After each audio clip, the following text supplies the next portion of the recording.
Testing. Okay, there we go. For some reason, my microphone settings were wrong. But we're ready to get into it.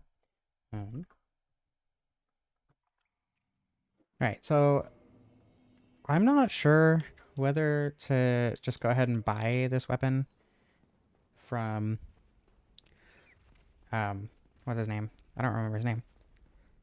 Shiva. Yeah, hi, Krista.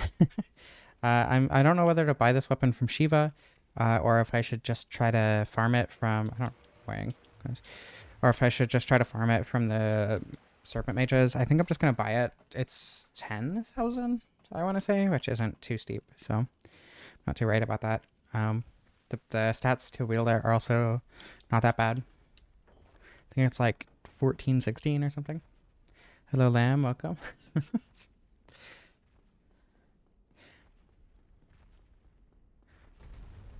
Yeah, I don't think this will be super difficult to get started. I haven't used the weapon in a while. I think I did during the randomizer stream, and that's kind of it. Um,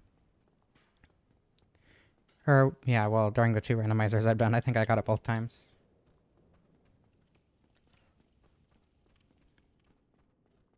So yeah, I don't know. I don't know what to expect out of this weapon aside from it being um, a weird greatsword.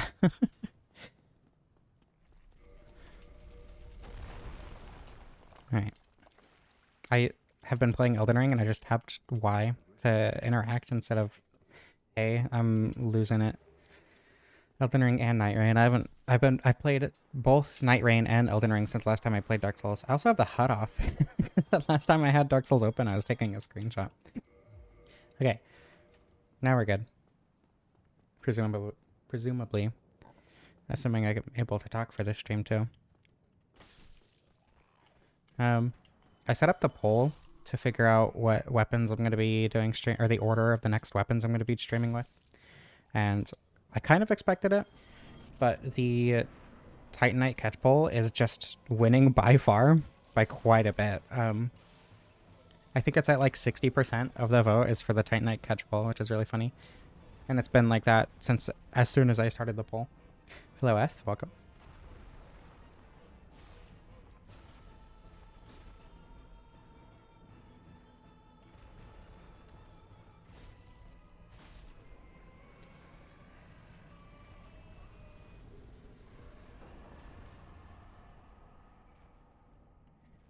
I don't remember how many levels the Silent Demon actually gives. I was going to say that should be enough for base stats, but I'm not sure that it actually is.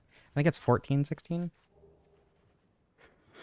Ooh, yeah, I know you're Cedar. I was just using your YouTube name because I don't know if you wanted me to specifically use one or the other, so.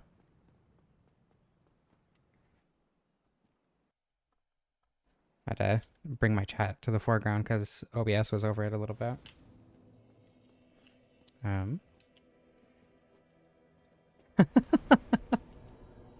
Okay.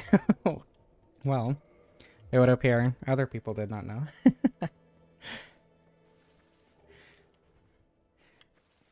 Yeah, okay. I think I'm just gonna run straight to...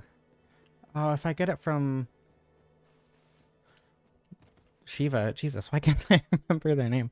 If I get it from Shiva, I have to get the crest or go past the Hydra, and I don't want to do either of those. So I'm gonna go ahead and get the gold serpent ring and kill a few of the mages, and if I don't get it, I'm just gonna hack it in.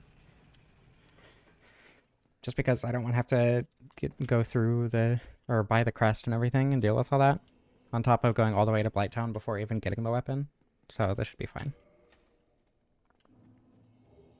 Have a couple consumable souls along the way too. Plus I can get the Titanite shards, the large shards, along the way. Which will make upgrading easier, obviously. So yeah, I don't think the start of this run is going to be difficult at all. I don't think this run is going to be difficult at all. Jesus, I was going to say, before I completely failed to talk, I don't think this run will be difficult at all. That's not what I meant to say. But in relation to other weapons. Yeah, I thought you could, and I wasn't sure, so I looked it up on the wiki this morning, and you can, in fact, buy it from Shiva, though I don't know if that's better for casual runs even. I don't know. The Man-serpent Greatsword, I don't think you can buy from Shiva, but don't quote me on that because I'm not actually sure.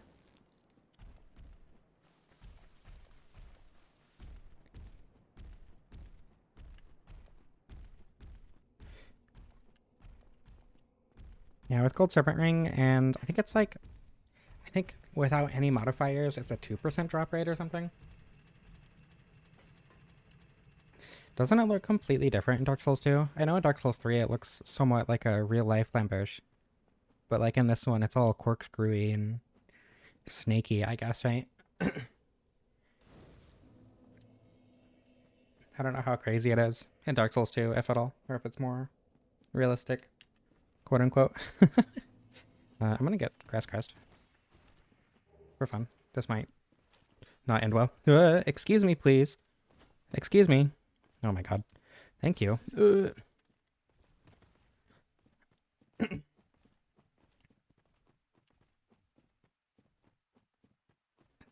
Oh, that's weird. I looked over at my viewer graph thingy on YouTube Studio, and I created the broadcast last night at like 4 o'clock, just so I could have everything set up for the stream today, so I didn't have to worry about it. 4 a.m.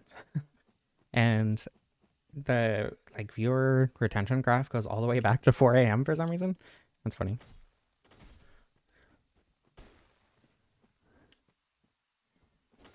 Doing this with starting weapons always sucks. There we go.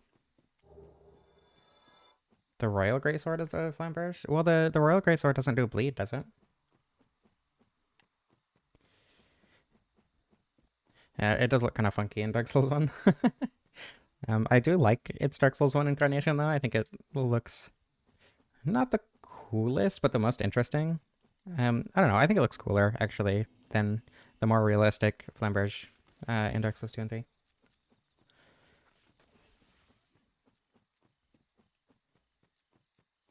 Oh, chat's not up on screen. I will fix that in a moment.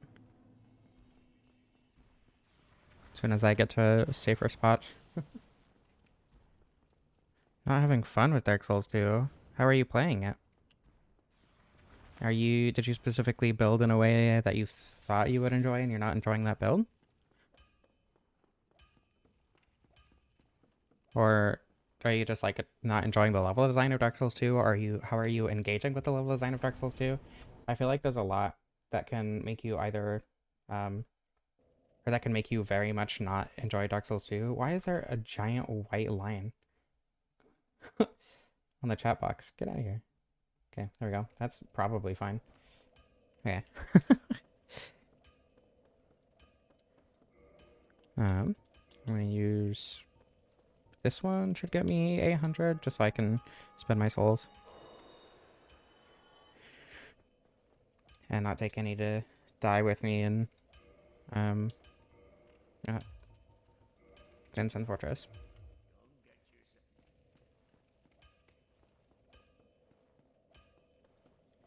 Yeah, don't play it like Dark Souls 1. That's probably part of your issue. It is very much not Dark Souls 1. If you want to build for your specific playstyle, so like in Dark Souls 1, you can switch between, using shields and rolling and whatever, because the only stat that really affects whether or not you're able to use a shield, assuming you have base stats, is endurance.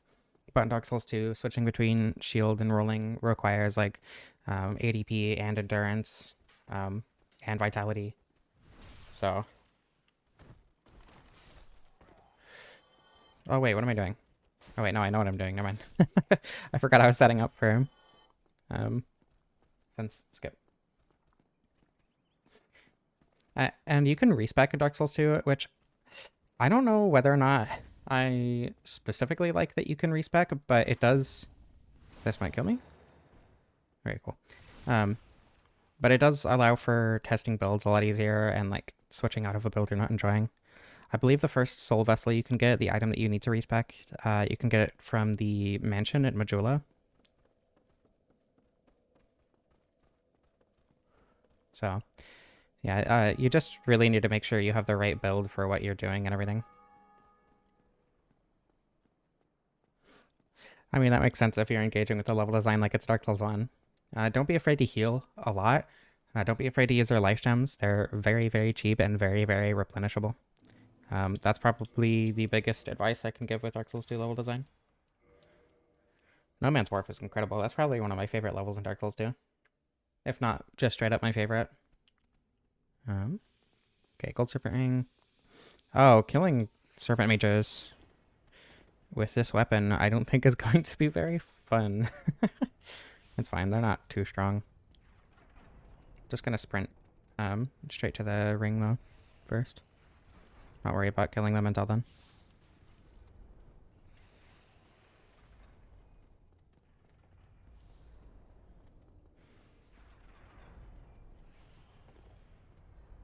Cool. Timing on that worked out perfectly. Oh, okay, that works too.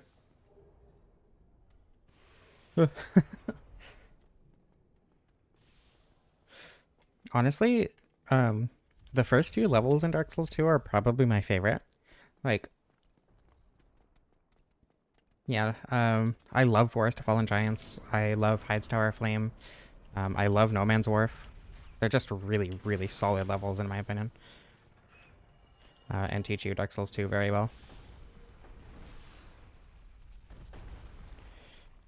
And like with low levels, I understand not liking playing with low levels because of how build focused the game is. And like obviously if you don't have very many levels, you don't have a build.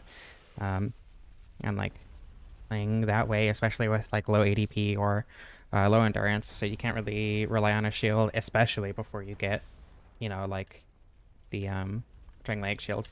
I definitely understand having issues with that. But personally, bonk. I don't think it's, or I still think the levels make up for it, and it's still a really good area. I should, speaking of shields, bonk. Yeah, exactly. It's a very beautiful level. And like the later levels are fun. I still like I love the gimmick of doing like Castle. I think what was the other one that I was thinking of? Like Earthen Peak is really cool. Very fun level. I love the design of Seldora, like the layout, even if I don't particularly vibe with the enemies there. Arachnophobia, but oh yeah, Bestia is really really good too. Very interesting level design, very interconnected in a lot of really interesting ways. Put that on, and then do a little bit of that. Come on, there you go. Just for max drop chance. Earthen Peak is peak. I don't know that I would say it's one of my favorite levels in the game, but it's really good.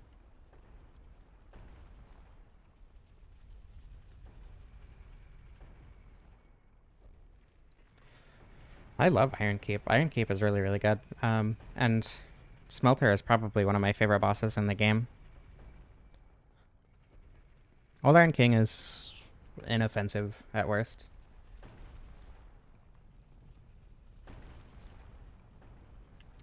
Alright, there are a couple, I think there's one or two Man-serpents up here.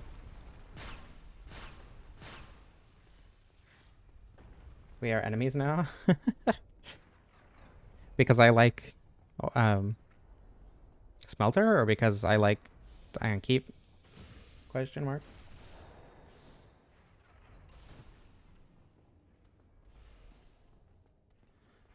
This sure is technically damage. This is unfortunate. Just Smelter? It's a cool level. Or, I mean, it's a cool boss. It's very, very positioning focused. A lot like Pursuer, which is a lot of the reason I like Pursuer as well. The positioning is just really important, which I think Dark Souls 2 thrives at. Owie. That was a lot of damage.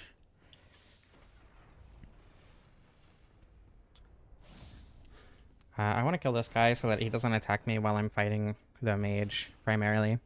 I'm just going to go ahead and run past the other one so I can get the large shards after I fight the mage.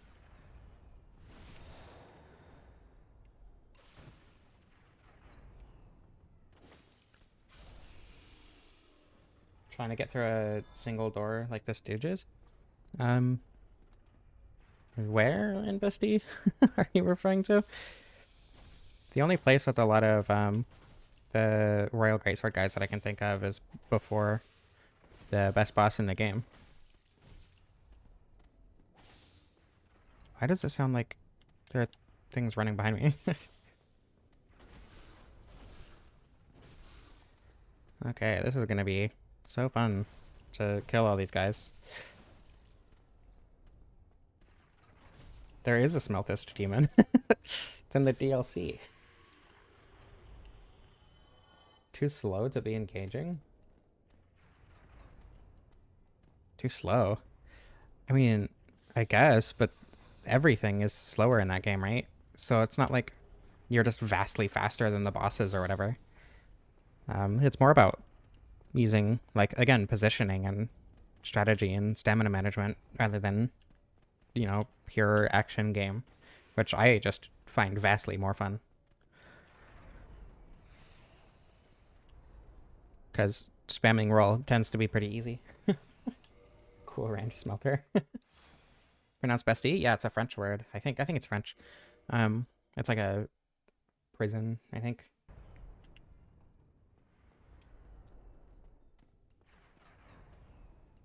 Okay, I want you to be a little bit further this way so you don't fall off the edge.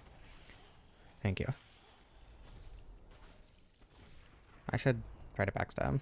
That would probably make this easier, or at least faster.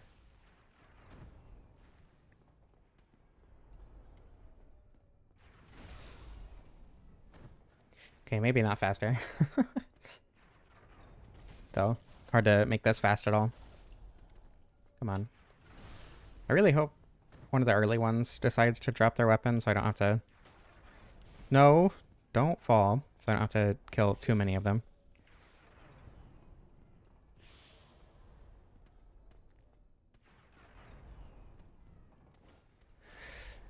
Bestie is just a word, though. Like, it's literally just a word. It's not like a proper noun for that FromSoft or that Miyazaki himself came up with. It's just a word.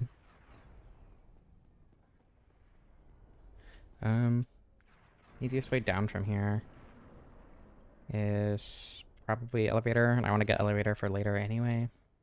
I want to go up here for the large titanite shards, so I guess I'll just be the better way to go for now.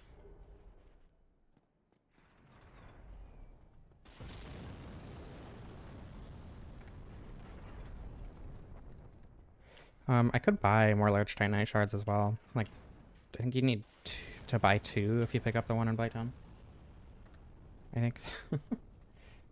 Miyazaki is fluent in French. I mean, I didn't figure out that it was pronounced Bastille until I played, what's it called? The robot Souls-like, the French Revolution robot Souls-like, Steel Rising. Really, that was I liked it a lot. I played it quite a few times. I forgot there was a Man-serpent down here, to be honest. Or the mage down here. Anyway, I ended up doing a couple playthroughs of that. That was one of the first challenge runs I uploaded to my channel, actually. I uploaded the no healing. Or it was no like Estus flask and no consumables, but I did allow myself to use like the life gem equivalent.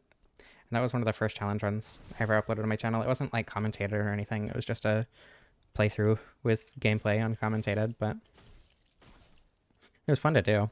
I really enjoyed doing that run. The freeze gun in that game is like weirdly overpowered.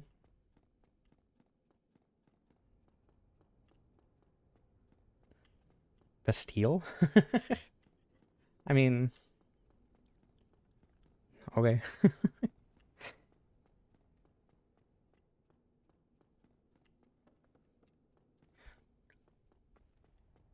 I don't know. I think I just don't think about that specific mage because I always run past it to grab the key and like it never offers me any issue.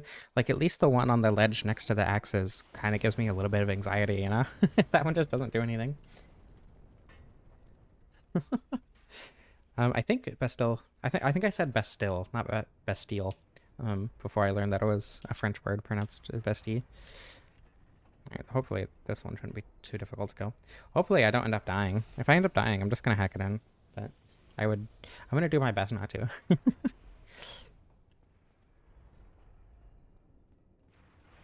Okay. Darn. Okay, actually, I don't want you to hit the axes, so come here, please.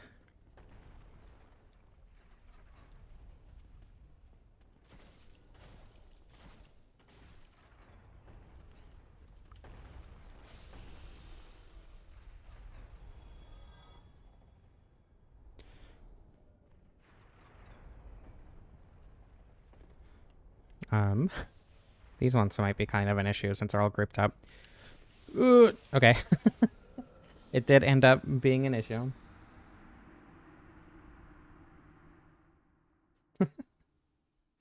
Bestie? Yeah, it's pronounced bestie. Crazy. Oh. Let me open up DSR Gadget. 4 times the drop chance. I mean, they did with the items that I had. Or with the ring and the Tin Humanity. Flamberge. Create. Okay, in theory, I should have the flamberge in my inventory. There we go. I have the dex requirement? I thought it was 16. I thought I only had 15. Am I going insane? Oh, it's 14. Okay, that's fine. I need to... Yeah, souls.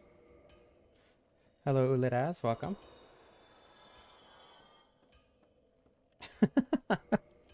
No pop filter? That's unfortunate. Before I started making... well, I was gonna say before I started making YouTube videos, but that's not true. Before I started, like, trying to put effort into my YouTube videos, after I started using my, phone as a camera or whatever, like, once I moved on from that, I did so much research into, like, microphones and stuff. And it helped that I specifically, like, wanted to, like, sing and stuff, too, but, yeah, that's fine. Reinforce.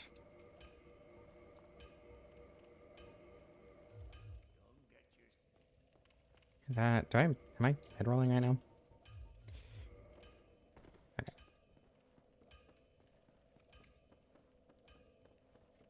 Okay. There are 2 ways to get the flamberge. You can grind it from the Man-serpent mages, in which case, yes, absolutely, if not worse. Or you can get it from the Shiva. You can buy it from Shiva, which is pretty easy, but if you don't know what you're doing, it can be kind of confusing. So, like, no... What do you mean? It's not like a realistic flamberge, but it's so much cooler. Oh, I haven't sang in forever. I just used to like in high school I was in choir and whatever. Um, I wrote a couple song lyrics, and never turned any of them except for one into a song. And the one that got turned into a song, Luddy actually, he just kind of uploaded a guitar jam that he did. And I took that and I just put words over it. I don't know if I ever posted that in my Discord. I probably did at some point. So like, I sang technically.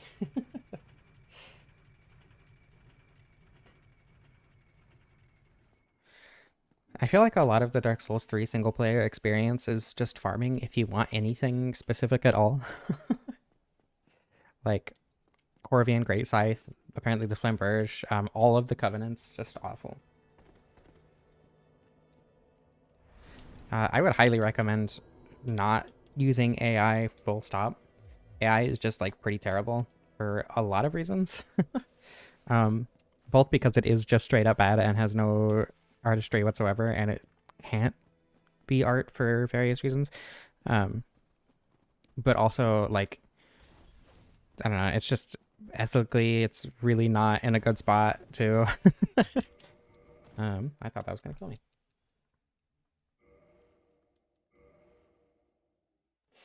Yeah. Boulder Side Sword is fun to farm, isn't it? Right? Pretty clever prompts. I don't know if that's genuine, but if it isn't, that's really funny.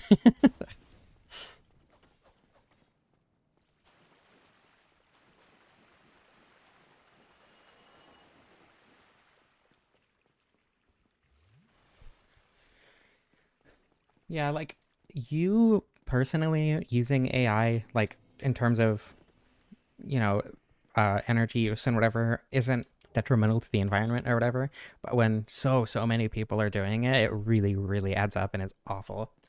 So yeah, AI is like really, really bad for the environment on top of how it's being used in, you know, like the workplace is just also extremely unethical. So AI is just mired in awful, awful shit right now.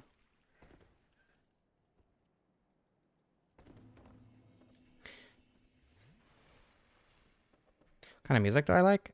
That is a an interesting question. Um, I think folk, either folk or orchestral rock are probably my favorites. Um, yeah, but I don't know. It's kind of more than that because, like, for instance, the Sonic 06 soundtrack has a lot of orchestral rock, and that's exactly what I like. But then, a band like Red also writes some of my favorite music ever, um, and they're also orchestral rock. Well, they're orchestral metalcore, I guess, alt metalcore.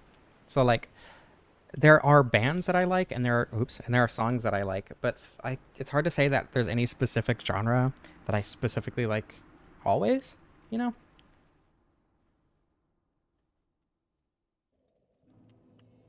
Um, and then I end up composing like orchestral synthwave on accident. Every time I start composing something, it just turns into orchestral synthwave. I've done pure orchestral and I've done pure synthwave and I've done um I don't know. There are probably some other genres mixed in there, but it's most of the time it just turns into orchestral synthwave.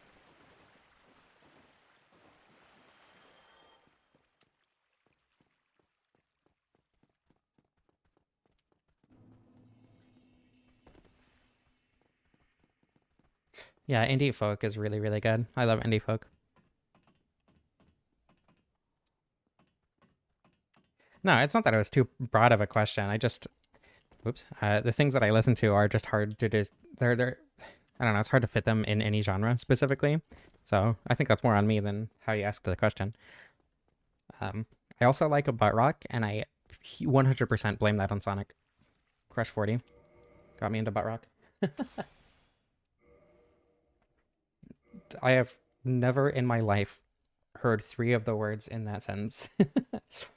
Moot or Moog and Mort Garson are things that I have never read. So unfortunately, I cannot answer that question.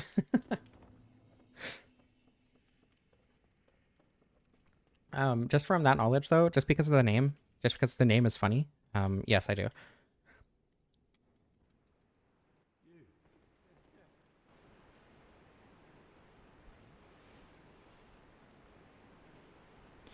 I used to have an ocarina. I never got good at it, but it's a really fun instrument to play. I really like it.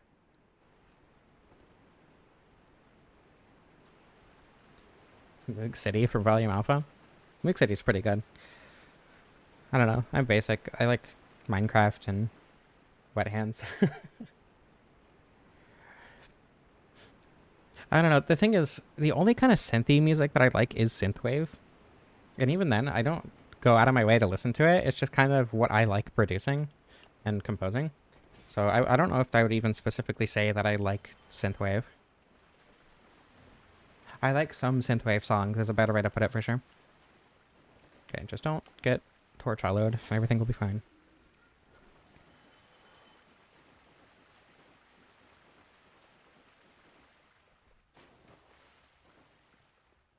Mice on Venus is pretty good. Most of Volume Alpha is really good. Synthwave is badass.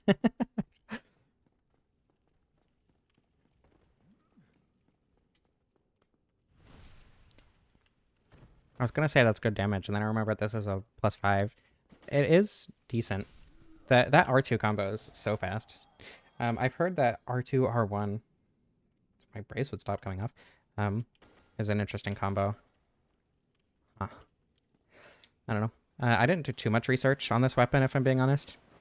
I just kind of like saw some people talking about it. Or, well, okay, I looked it up on the wiki and read through the comments on there to come up with something to put in the thumbnail for this. Oh, excuse me. And then I read through like some Reddit thread from 8 years ago or something.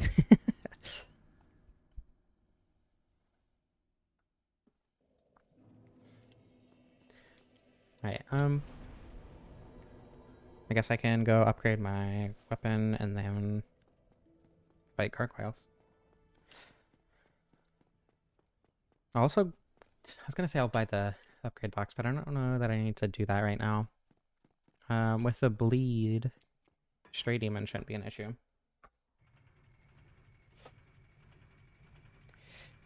I don't know. I try to just like listen to whatever comes up on YouTube Music, and because of that, I've actually been listening to a lot more pop recently.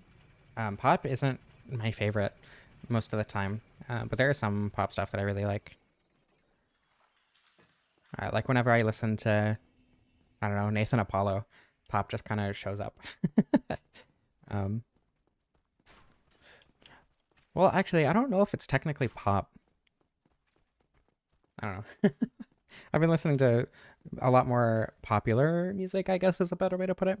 Um, Music that I didn't go out of my way to listen to for a long time, just out of principle, because a lot of popular music that got played at like, elementary school during lunch, we got the privilege, quote unquote, of listening to music that our teachers would put on, and it would always be like, I don't know, old like pop, obviously.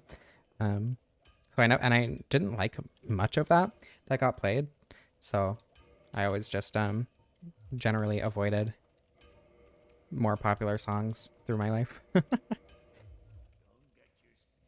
White girl music is your guilty pleasure? Yeah, indie pop is good. That's true.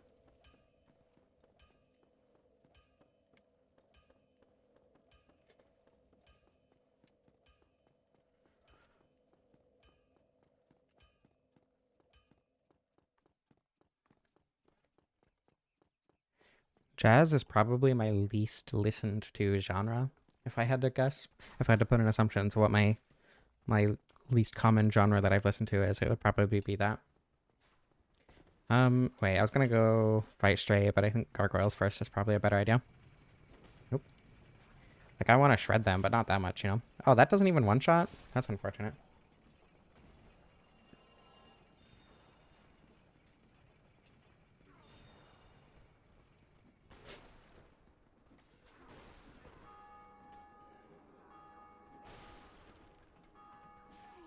Owie. I don't think I've ever actually been hit by a hollow while climbing up the ladder here. That's a new experience.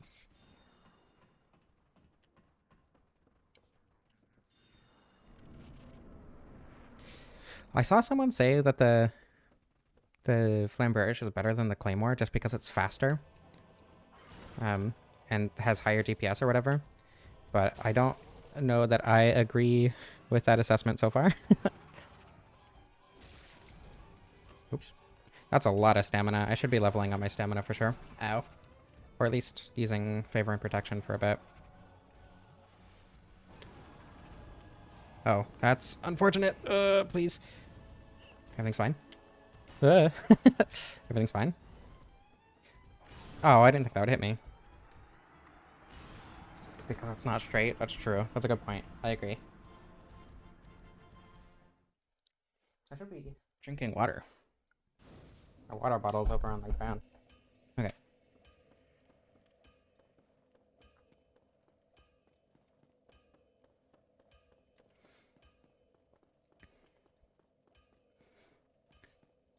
I think picking up Grass Crest will end up being very fortunate just because of the stamina consumption on the R2s. But speaking of stamina, this is a weird segue. But I started playing Elden Ring again yesterday because a partner wanted to play it and I wanted to play with them. Um, and like stamina management in that game is so strange. You have so much stamina, but like the weapons take it so much more than dodging, obviously, and it just feels so weird. I don't know. Feels off.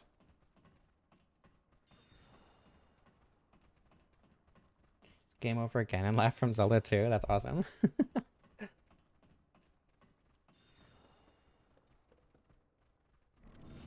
I used to not really like samples in music because it felt, I don't know, disingenuine because it's not coming from, the actual artist. But as time has gone on and I've listened to more sampled music, I've just kind of started liking it more. Yeah, if you can land that combo, that's pretty good. Good damage and really, really fast. Only negative is really the stamina. Okay. Do not get greedy. Not this time. Okay, that's good. That's less good. No, no, no, please. Everything's fine. Do not get greedy.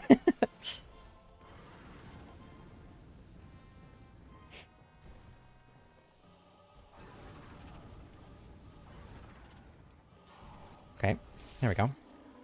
I win.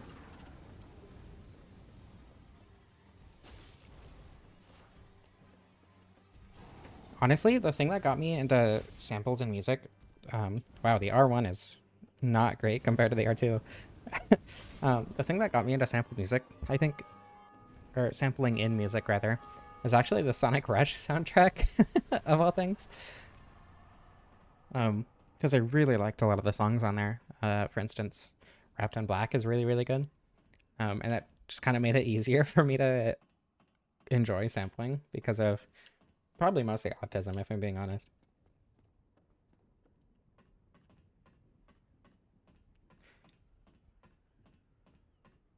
This was at a +7. Yeah.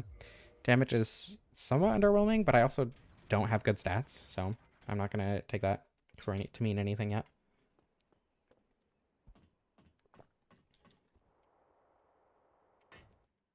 Demon Souls and Elden Ring, huh? Um, I don't think I've tried it in either, actually.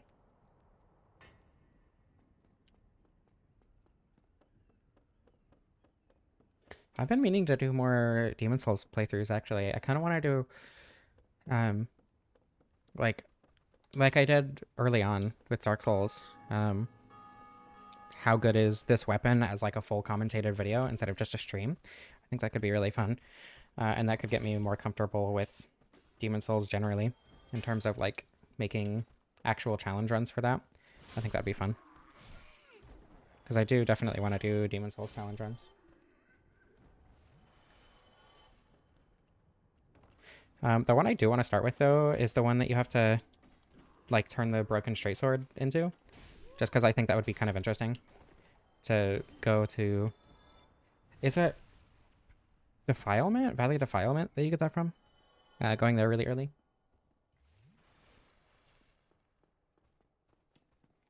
Bastard Sword. Um, I think when I first played Demon Souls, I got the Bastard Sword because I really liked the Claymore in Dark Souls and I wanted to use the Claymore. And the Bastard Sword was just kind of like holding me over. And isn't it just... Oh, excuse me. Isn't it just worse than the Claymore? Question mark. Hello, Deuterium. Welcome. I hope you enjoyed watching that horror game.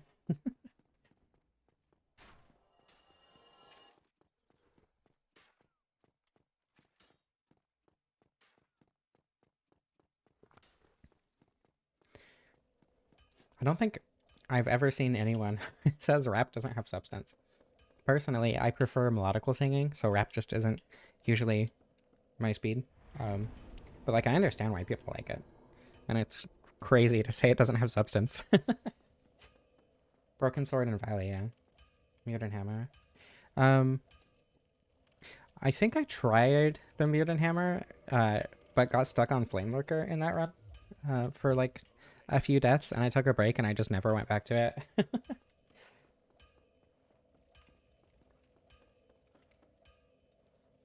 Okay, I'm gonna just get tons and tons of dexterity first. I'm probably gonna get that to 40 before leveling anything else, just so I can have actual damage. What's the scaling on it? DC? Okay.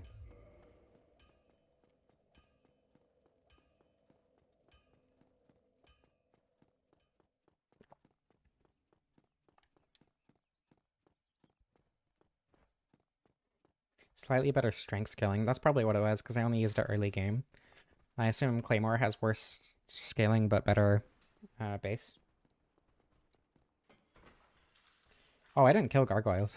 Or, I mean, sorry, I did kill gargoyles. I didn't kill Capra. I used a glitch to clip into the depths to get the Ember early. So, one of my favorite things to do in Dark Souls is to kill Capra as my first boss. I really, really like fighting Capra early. Because it's, like, actually kind of difficult.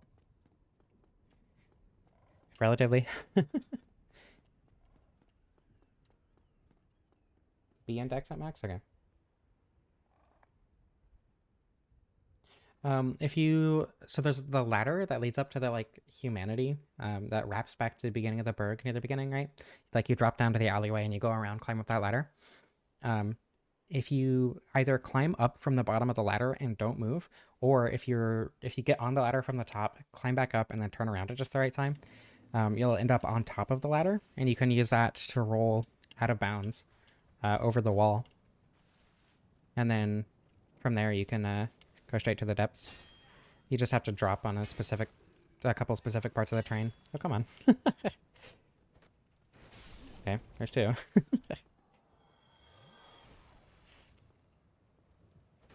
No, please. Everything's fine. Is it even worth killing them? Probably not.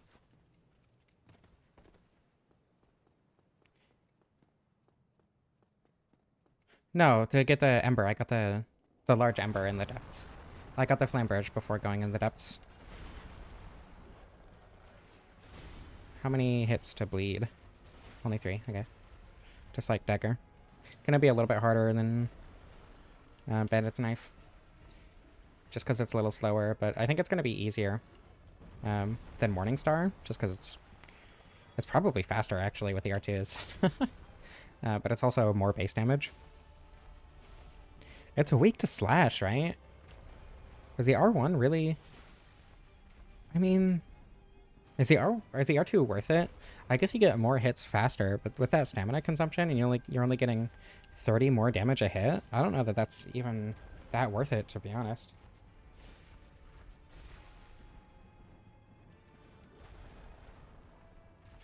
Hello, Visions of Mortality. Welcome.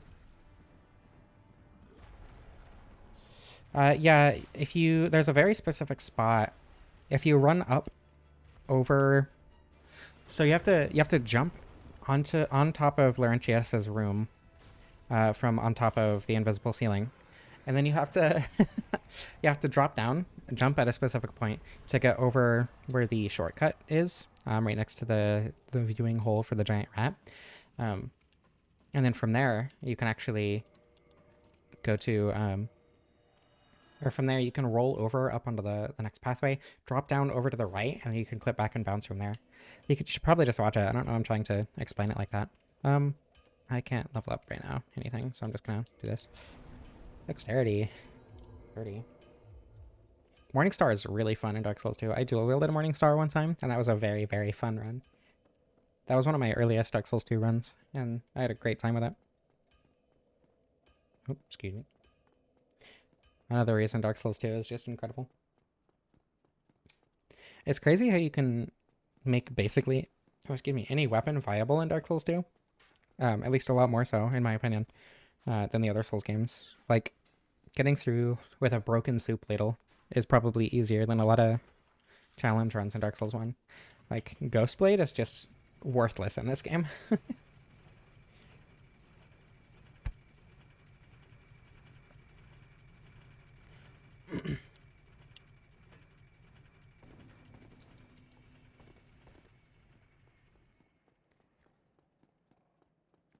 Alright, time to take a lot track to his death. I would grab Chloranthy if it wasn't so out of the way. just because I really don't want to rest down in Blight Town just to get one ring. That probably won't even be that much better than Favor and Protection. Hello? Why are you not here?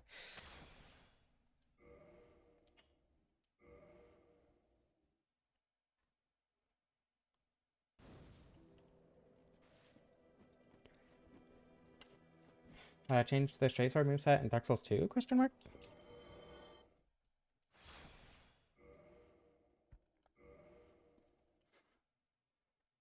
I seriously need to play more Demon Souls. I've been writing the script for a challenge run in Sonic 06, of all things. And it's honestly so refreshing to write about a challenge run that isn't in Dark Souls 1.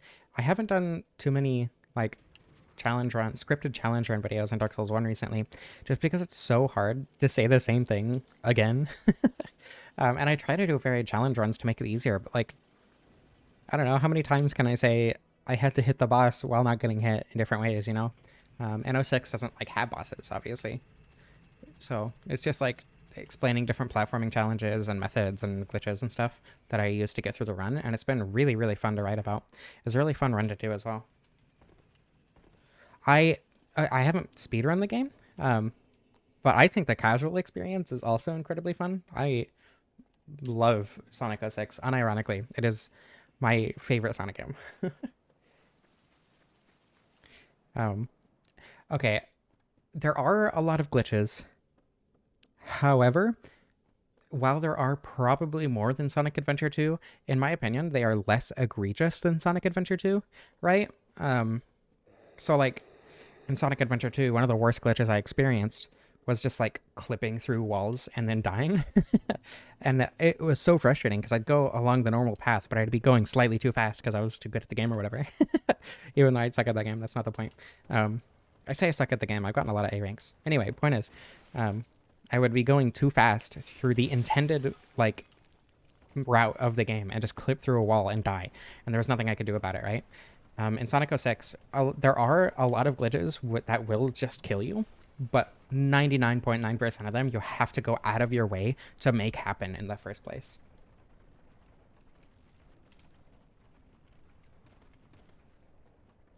Yeah. Sonic Adventure 2 is revered as one of the best Sonic games, but it's glitchier than Sonic 06, which is considered one of the worst because of the glitches, you know? I don't know. I am not a huge fan of Sonic Adventure 2. Like, I like it because it's a Sonic game and I'm autistic. But I genuinely just like 06 more. Well, I don't know if I'm the person to be taking this from, but it is my favorite Sonic game.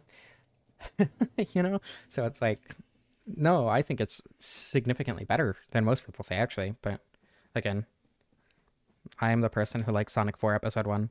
I like Sonic and the Black Knight. I like Shadow the Hedgehog. I don't like Sonic Unleashed. So, like, whether or not you want to take an opinion from me. Whips are great in Dark Souls 1. Or at least the whip is great in Dark Souls 1. The Guardian Tail and the spiked, or the notched whip, or whatever it's called, aren't the best. But the normal whip kind of shreds. Once you get like 40 dexterity and get it to plus 15 for max scaling, you're doing insane damage. It has pretty good reach on a lot of its attacks. It's pretty fast. Like, it can't riposte, but that's not a huge issue. Whip is like shockingly good in Dark Souls 1. I did a quote-unquote challenge run with it. But like, it's just not difficult. Because it's just a solid weapon. Oops. Hey. I'm very sure. Oh, okay.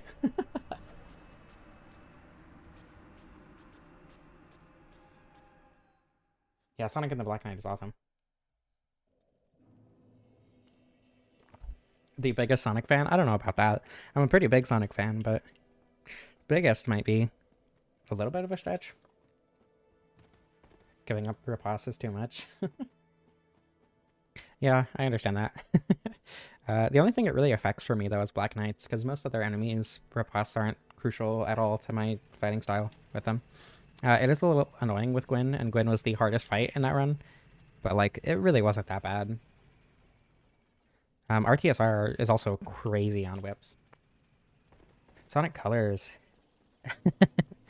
I'm kind of mixed on Sonic Colors, if I'm being honest. The beginning of Sonic Colors is probably the most boring thing I've ever experienced in a Sonic game. Like up through,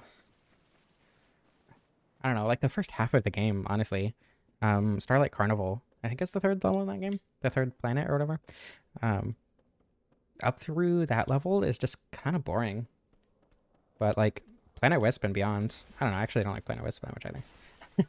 Beyond Planet Wisp, like Aquarium Park and Asteroid Coaster and like Terminal Velocity are so fun, and like after doing those and going back and trying to S rank some of the earlier levels, I had a lot more fun. But the beginning of Colors is just so boring to me. DS Sonic Colors, however, is peak and is one of the best Sonic games. I will not be listening to dissenting opinions. I'm sorry.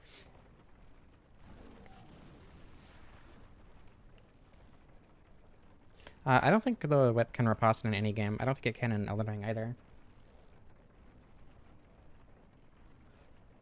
Yeah, Puzzling Stone Sword is disappointing. It's really not good. It has good dex scaling, and that's it. And even with 40 dex, it's just not great. I don't know. The Irumi is the, like, whip sword, right? If they don't put the Puzzling Stone Sword in Elden Ring Night Rain, I don't want it. Ignoring the fact that I very much do want it, and I enjoyed it a lot and had a lot of fun. The theme, yeah, Reach for the Stars is really, really good. Reach for the Stars is like, I don't know what words to use. It's a song that my wife and I bonded over very, very much. And because of that, I like it even more than I did before, but it's also just one of my favorite Sonic theme songs. My absolute favorite is definitely from Sonic 06. His world is just incredible. But yeah, Reach for the Stars is very, very good.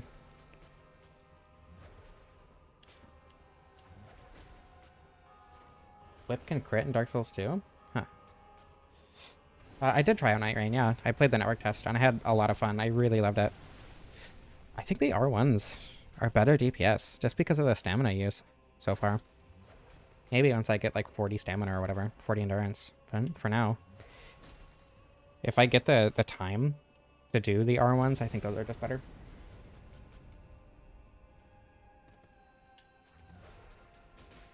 Hoarfrost Stomp?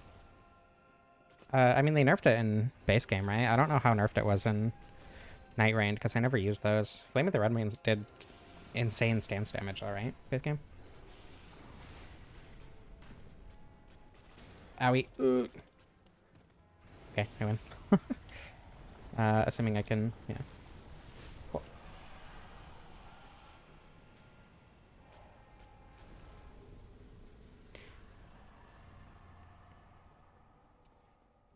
Really clutch in PvP? I don't play PvP. So I can't confirm or deny, but I believe you.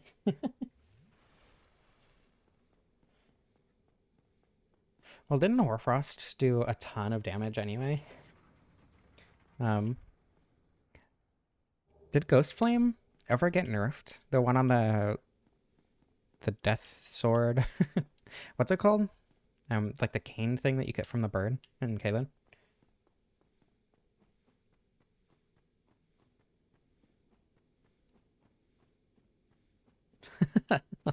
Like launch the turtle but Sonic. That's awesome. That's poker, yeah. Don't think I got nerfed. I remember that being crazy good. I think I did a playthrough at that and just shredded the whole game pretty easily.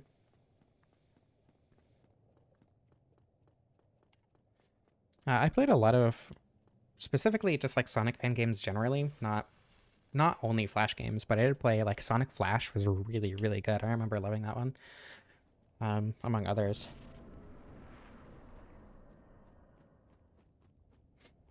But one of my favorites was Sonic the Hedgehog 3D. That one's really fun.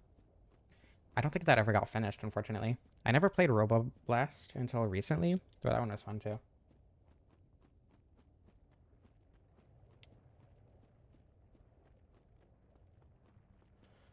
Uchi, I would say, for Dark Souls 1 specifically, I would say Uchi is definitely not good for a first-time player.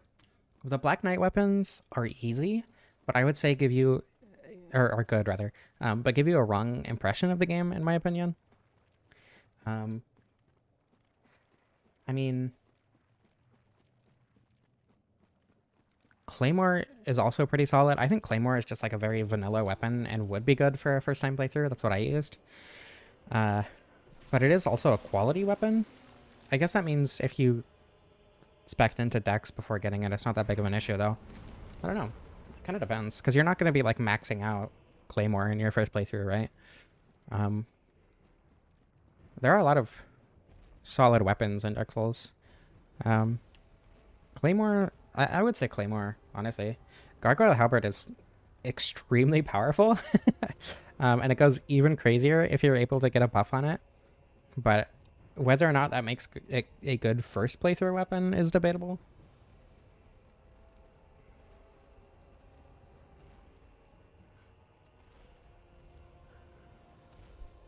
You used Uchi for your first playthrough? Yeah, I think Uchi is like weirdly slow and doesn't do a lot of damage. So I don't know. I don't like Uchi Katana, but I guess if it fits your playstyle, then it's probably pretty good. Claymore is a pretty solid strength weapon, honestly. Black Knight Halberd, I don't know, it's pretty good, but it also has a pretty high stat investment, and whether or not, new players would want to deal with that stat investment. Because, like, you're going to be sacrificing a lot of future vigor and endurance on just getting your stats up, but you're also doing a lot more damage with those stats. So, like, I don't know, it is pretty good. Just okay, yeah. I guess that's what makes it a good first playthrough weapon, though, right? Let me go get the very large ember real quick, and the chunks down here. Threaded cane. I mean, I agree that it's probably the best whip that the whip, yeah, best whip that FromSoft ever made, but I don't know. I prefer the whip in Dark Souls 1 just because it's more basic and, in my opinion, more fun to use because of that.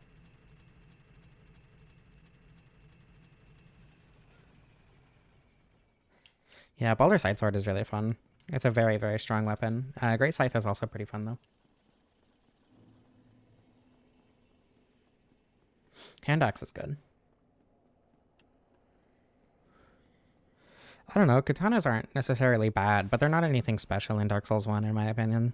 Like, they're crazy in Elden Ring, obviously. They're fine in Dark Souls 1. Hello, Cookie Cream. Welcome. I'm glad you could make it to a live stream. I don't know that I would say that the mace is the best starting class weapon. I would give that to the hand axe just because it has so much higher DPS. For a first playthrough, yeah, I would say the mace. But if you're starting as a cleric, you're probably not going to go for a paladin build. Most of the time, you're probably going to go for a miracle build, and the mace is okay for a miracle build. And you're probably going to want to switch to, like, God, not Astoras. Anything but Astoras, really. I don't know. I guess if you raw infuse the mace, does it do less damage than cleric base stats? That wouldn't surprise me, to be honest, because it has pretty good strength scaling at 15.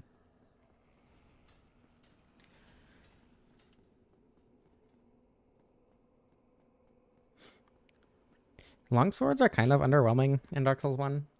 Like, the best one by far is the Balder Side Sword, and, like, it's really good. The Silver Knight Straight Sword is okay. Broadsword is fun, but also it's kind of the longsword itself is kind of I don't know. The Straight Sword is awful. I feel like longswords are just kind of underwhelming in Dark Souls 1 specifically. Obviously, they're one of the best weapon classes in Dark Souls 3. I don't know about Elden Ring. Elden Ring has some really fun straight swords, though. The Saint Trina's straight sword is really fun. Sword of Night and Flame is also really fun. Even after the nerf, I think it's just a fun weapon to use.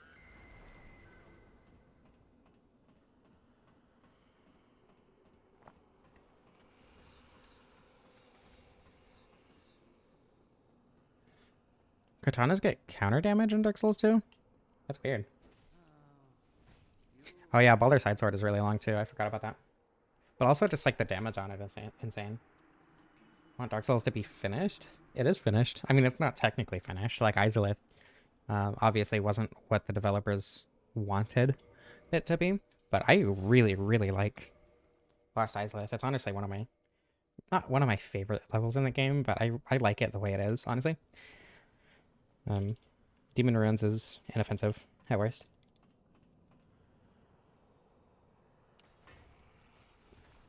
New Trina Sword? Oh, the DLC one? Is there a DLC one? My favorite Elden Ring weapon is probably the Great Sword of Solitude. I really, really like that weapon. uh, yeah, I don't know. I did 2 DLC playthroughs with it, and I loved it both times. It's really, really good. The S-Stock is underrated. Did I put that on the poll? I don't know if I did. I don't think I did. That's going to go on next month's poll for sure. So, Elden Ring is the weapon art spamming festival, yeah. If you got a good weapon art in Elden Ring, you're basically never going to be using anything else. Wing of Estelle is crazy. I love Wing of Estelle. That's a really good weapon too. Really fun weapon, I should say.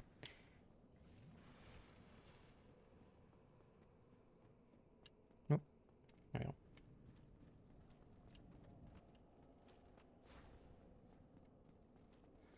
Yeah, I do want to do a stream with the S-Stock, definitely at some point.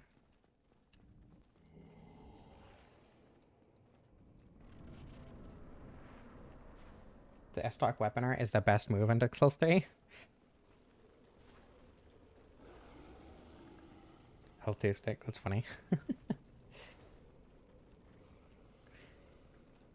Honestly, the S-Stock running attack, like, even outside of move swap, is just really fun to use in PvE, which is very rare for a running attack. Usually running attacks are a lot more useful in like PvP or whatever. I assume. I don't play PvP, but they're generally not very useful in PvE outside of like approaching an enemy really quickly. And even then, you're probably only going to want to use it on great swords or heavier weapons to like get that stagger. But the S-Stock running attack is really fun to use, I think, even if it's not necessarily super powerful.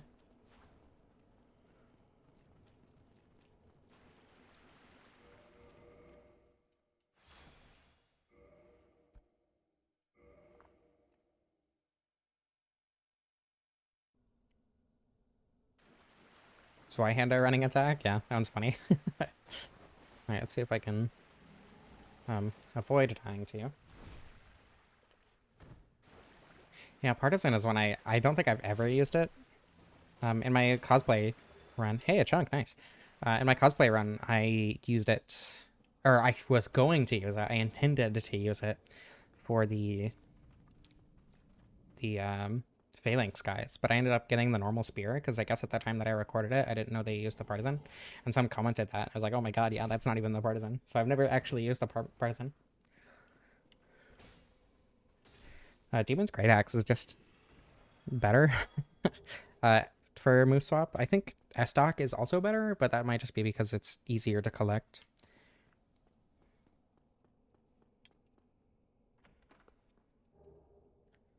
Right, do I care about my souls? Not really. Love it almost as much as women. The only thing that I love almost as much as women is Sonic the Hedgehog and Dark Souls.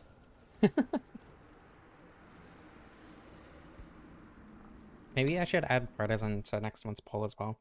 I don't know, I'm kind of running out of weapons to add to that. Because, like, I'll just go through the wiki and pick ones that I think would be interesting. I should get the stuff from over here real quick. Can a modded Switch run Demon Souls? I highly doubt it. I don't think... I think the Switch itself is about as powerful as the PS3.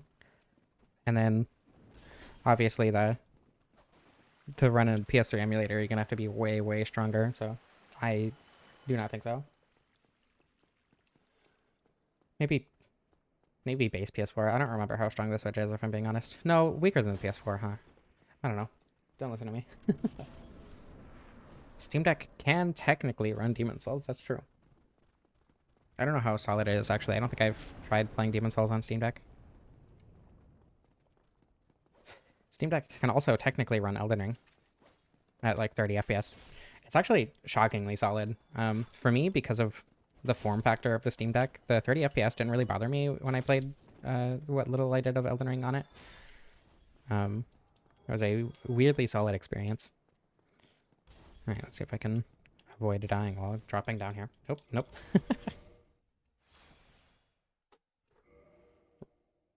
Runs it just fine. That's cool to know.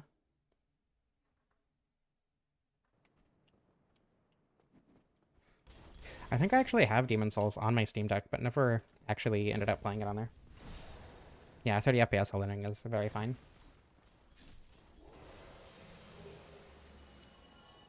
How many chunks do I have? I need 2 more? I think 1 or 2 more. So hopefully I get one from this lizard.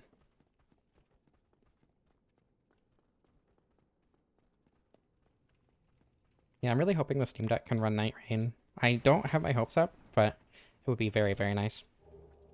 Darn. Owie. Actually needed those large shards anyway. I'm not complaining. Once I get back to Andre, I can go grab the... Actually, I think it'd be better, instead of going all the way through the parish to get the Black Knight there, I'm just going to go get the giants. Since I have bleed, they should die pretty quick. Not a ton of bleed, but bleed nonetheless. Being chased. It would not appear so. Yeah, I played Prepare to Die on Steam Deck as well. And it's obviously stuck at 30 FPS without mods. And I didn't want to mod it on my Steam Deck, and it was very playable. Prepare to Die screen tears like crazy on my PC, actually, which is really frustrating. And it makes it really hard to play, but on Steam Deck, it didn't have that issue.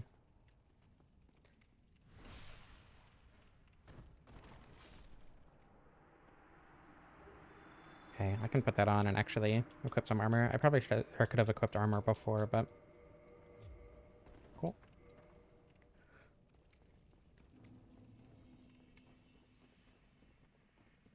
I remember having some performance hitches with Dark Souls 3 on Steam Deck, but that was a while ago. I'm sure Proton is better now, if I'm even remembering correctly at all, to be honest. Do I have enough blood shards? I think I do, yeah.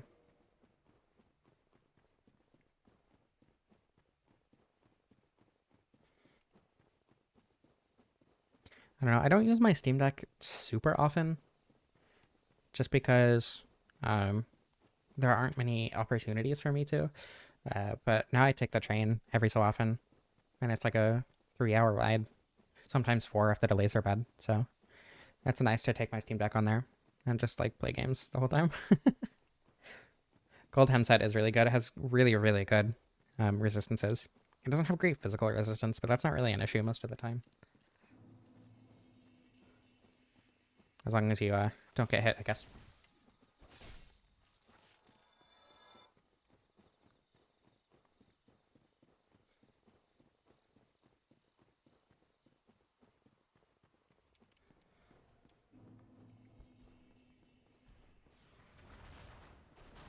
I think it's really funny that the Steam Deck is just vastly more powerful than my first PC. There was like an Optiplex with a 1050 in it. Not even 1050 Ti, just 1050. And the Steam Deck is just stronger than it. It can run so many more things. And so much easier, too. Okay, let's see how many chunks I need, because I do not remember. I need 2 more. Okay.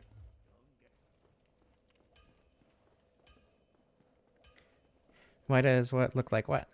The flamberge look like that? Because it's a snake weapon and it's cool. Clearly.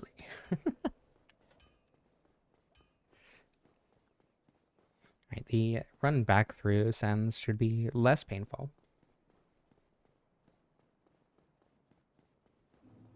Don't touch it.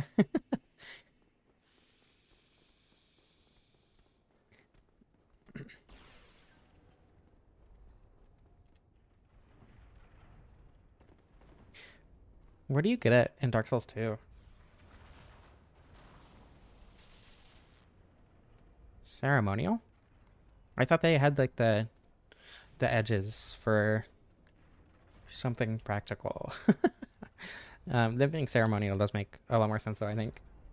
I've never really interrogated the use case of a flamberge in real life, I don't think. Last best D? Huh.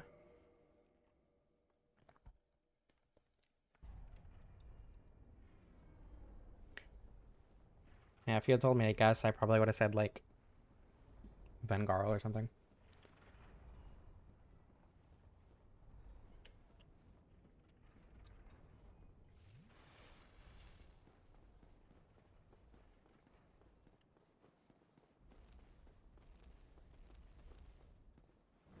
Okay.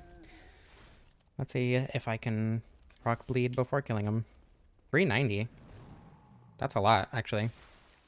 Hey, it proc bleed. Cool.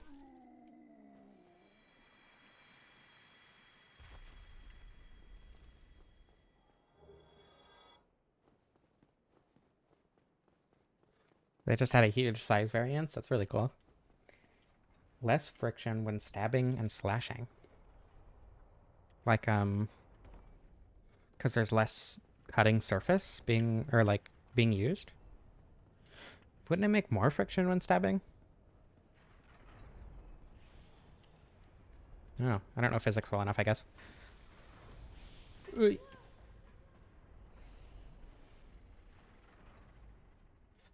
I don't think... I don't know. Personally, I don't want a Dark Souls remake. Um, like, maybe if it was handled by a Blue Point and they were a bit more careful to preserve the atmosphere this time, then I'd like it.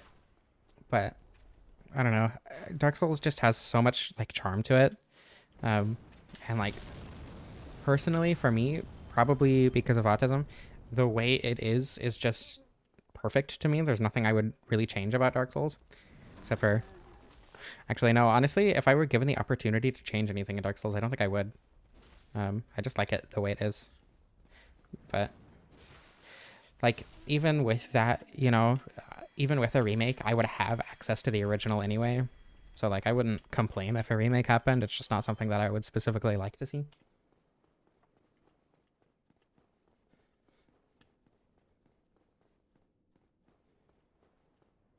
I don't get all the hate for Dark Souls Remastered, if I'm being honest. Dark Souls Remastered is just Dark Souls, but it works better. Like, a lot of people are like, oh, it's such a terrible remake. But, like, it gave it 60 FPS. It updated a lot of the textures. I know a lot of people think some of the lighting and textures look worse. But it's, like, so marginally different that I genuinely don't notice a difference when I'm playing through Perverted Eye. It, like, I don't know. It's just better to me. It's just a better performing version of the game. I also like Lost Izalith. I'm glad I'm not the only one.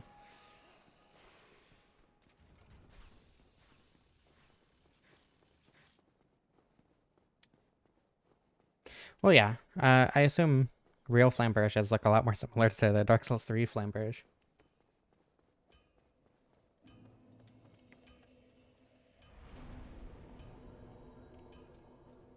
Yeah, smoother is a good way to put it. Yeah, I know a lot of people like complain that Remastered was a bad remaster, but I just don't understand that, honestly. Because it's just exactly what a remaster should be, in my opinion. Okay, I want to look at this scaling. DB. Okay, 186 with, what is it, 30 decks at this point? 38 decks, okay.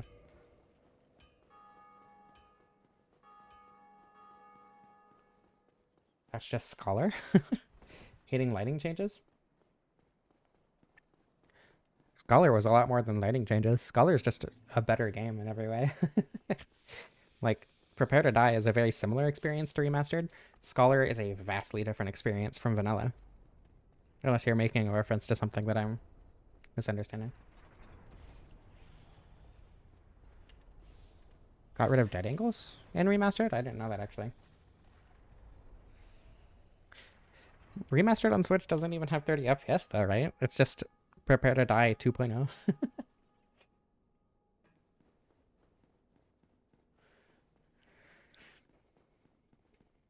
I don't know. Saying like, oh, the remaster didn't remove every single glitch, therefore it's a bad remaster is so weird to me. I don't think it needed to remove glitches at all. Just make the game play smoother. Make it easier to play the game, especially on modern consoles, I think is all that Remastered should have done. And that's exactly what it did, and I think it's perfect for that.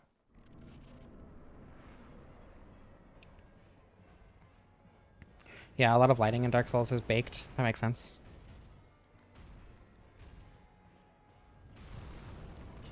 Okay, this should stagger. I missed. Oh. Okay. And this should fall. Cool. It's remaster touch-ups? I mean... Like what, though?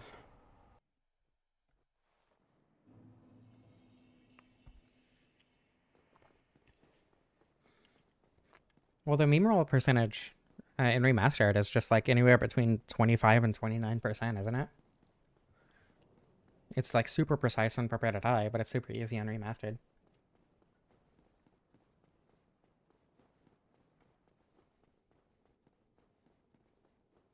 Or does Switch have more similar to Prepare to Die meme roll percent?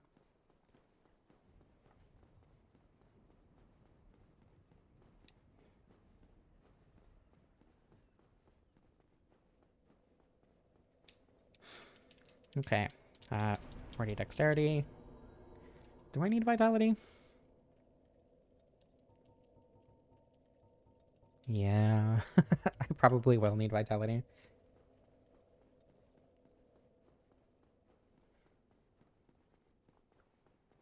Trouble, do you mean like when the lighting just like shifts to green? Because like genuinely, I never found that to be that egregious at all. It is different on Switch. That makes sense. It's so weird how the physics are so like directly tied to frame rate in Dark Souls. Like, not even directly tied actually, because like I don't know. Bringing it up to 60 FPS doesn't change everything. In Prepare to Die. I don't know, it's weird.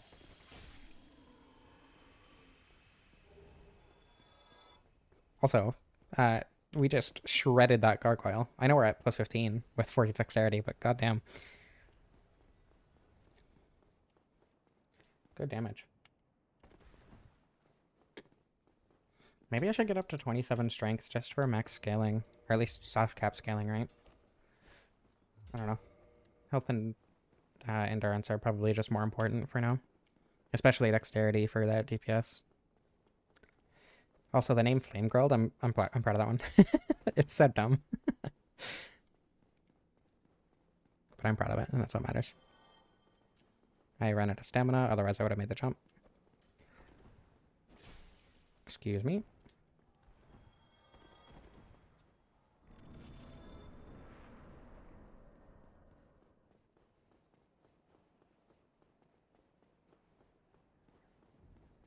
Yeah, true. Having Prepare to Die on modern console is nice, but the fact that it's only Switch is very strange. Are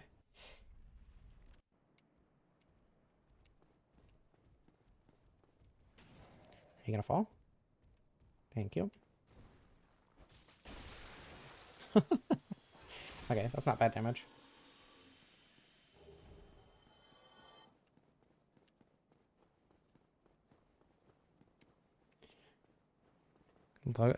The area in Remastered isn't that dark.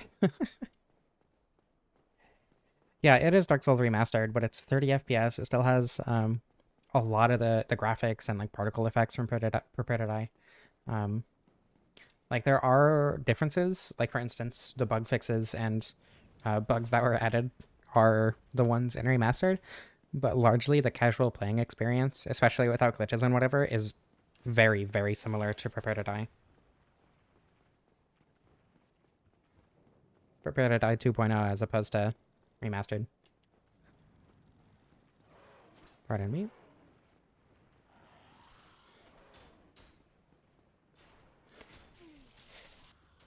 I don't know. I'll never understand the reverence for Prepare to Die either. Like there are so many people who like want copies of Prepare to Die that I know. Like I think Spelunker got one recently. or is wanting to get one because they don't like Remastered, and I just do not understand why.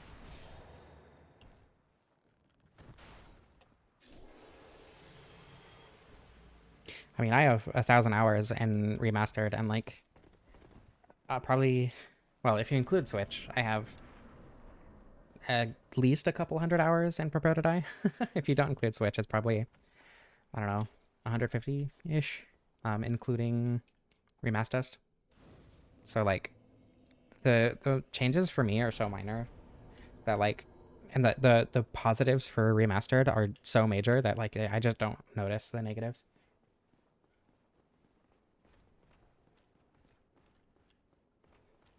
I mean, Prepare to Die and Remastered don't feel that different. Again, Remastered is just Prepare to Die but smoother. I just pressed... I held Y and tapped R1 to two-hand. I don't think I should be playing Elden Ring anymore. Hey, Rhea. Don't worry, I'll still play Elden Ring with you. That was mostly a joke. Prepare to Die is a little on the nose, that's true.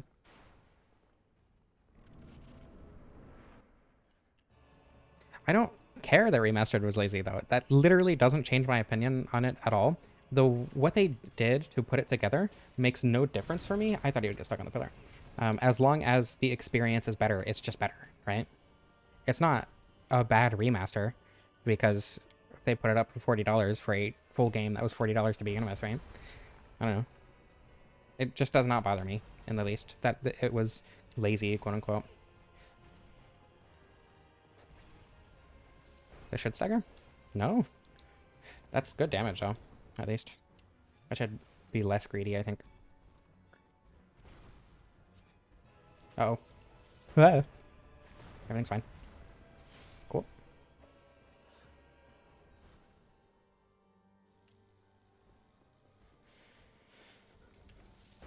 Okay. Damn it. Smo might bleed.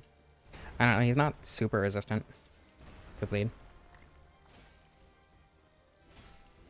3 hits, 2 R2s and an R1 to stagger isn't bad. Bleed. But it is a remaster. Like, it just objectively is a remaster, and it is objectively better. Well, I would argue it's objectively better, assuming that to the... intersubjectively is a better word, I'm sorry. I would argue that it is just intersubjectively better because the vast majority of people aren't going to care about the small lighting changes, and the frame rate and smoothness and ease of play and performance are just so much better, you know? I don't know. I don't really have a problem with Remaster in any way.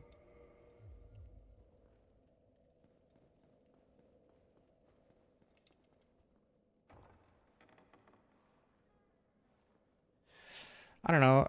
I think like Strowan telling you Strowan, is that the one of the firekeepers in Dark Souls 2? Do they have names? I didn't know that. Oh, right, on the gravestones. They have names on the gravestones, right? Anyway, being told you're gonna die over and over, I think is less of a this game is so hard and more like if you don't know what the fuck you're doing, of course you're gonna die. um, but the welcome to Dark Souls is definitely a bit on the nose for sure. I would agree. um, what do you think qualifies something as a remake or a remaster? Um, I don't know. I think it kind of depends. Any, I don't know. I think again, I think it does depend. I think making the performance of a game better just while it could be a patch in the instance of Dark Souls where they had to basically change how the physics worked, or at least modify how they worked so drastically, and like change it so much to be able to run on modern consoles with the builds that they had, you know? Like, I would say that Remaster definitely 100% counts as a remaster. Currently dying over and over? Yeah, exactly. It's gonna happen when you're first playing Dark Souls 2. So, like, I don't know, it fits. I don't think it's particularly egregious.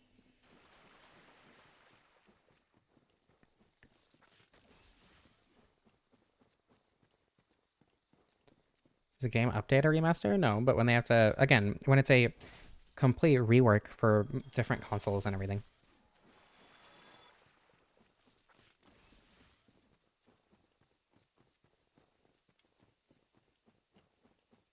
Like Remastered could not have been an update for Prepare to Die. Like it just wouldn't have worked with how the game was. They would, because of how much they changed.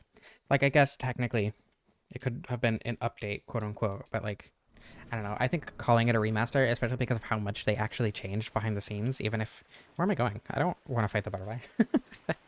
um wow, I went way farther than I needed to. Yeah, porting games with updates. That's a good point. Or that's a good way to phrase it, I think. I think because it's a port, it becomes a remaster.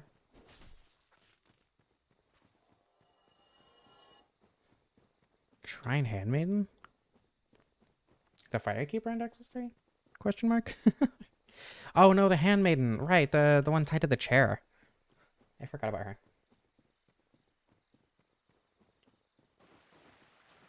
No, they had to remaster the game. No one said anything about a remake.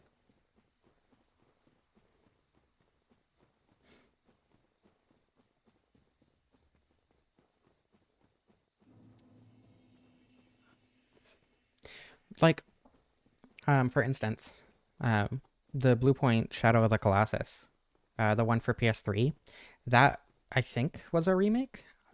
Don't quote me on that, but I'm pretty sure it was a remake. And then they remastered that for the PS4, right? So, Shadow of the Colossus is so good. I need to play that game again. I got a PS5 controller recently, and I've been playing on it a little bit more because I had it for Night Rain, and I realized that I had Gravity Rush 2 installed on it, and I've been playing Gravity Rush 2. So now that I like have my PS5 out and running and stuff, I should play Shadow of the Colossus again. That's a really, really good game. I should kill these guys. Whee. Okay. Oh. Owie. Gravity Rush is so good. Cat is my favorite game protagonist. I love Cat so much. PS3 version was a remaster, PS2 and PS4 was a remake? Okay. I got it backwards then. Thank you.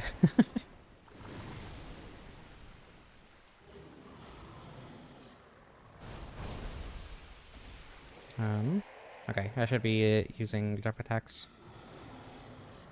I think. Oh yeah, much better. Okay.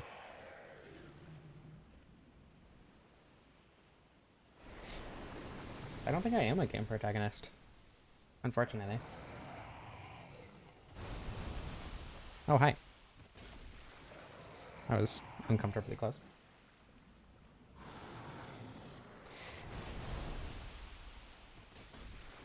Yeah, I understand preferring the aesthetic of the original, but I don't know. My first experience with it was the PS2 version, and then once I got my PS5, I played the PS4 version, and it was just like I don't know. It was that experience of reliving something in a different way, right? Like it was so close to the original, but looked so much better that I was just like completely reliving it, the same wonder for the first time. Um, so I think that I might be a little bit biased toward the PS4 version.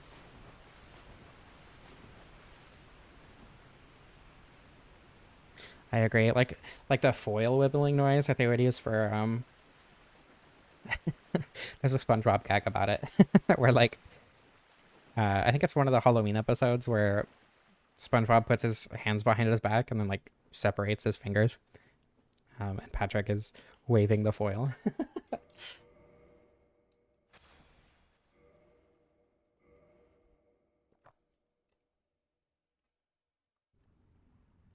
Great Club makes the bonk sound effect. I agree. That would be awesome.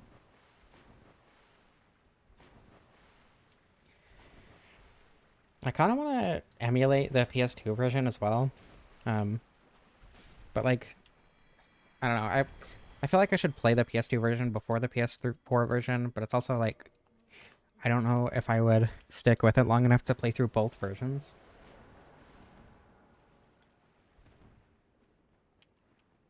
So, I don't know. You think you're getting it? Dark Souls 2? I'm so proud of you. Yay. I'm very glad you're having fun with Dark Souls 2. It's a very, very good game once it clicks, I think. 20 frames on average. Yeah, that's about accurate on console.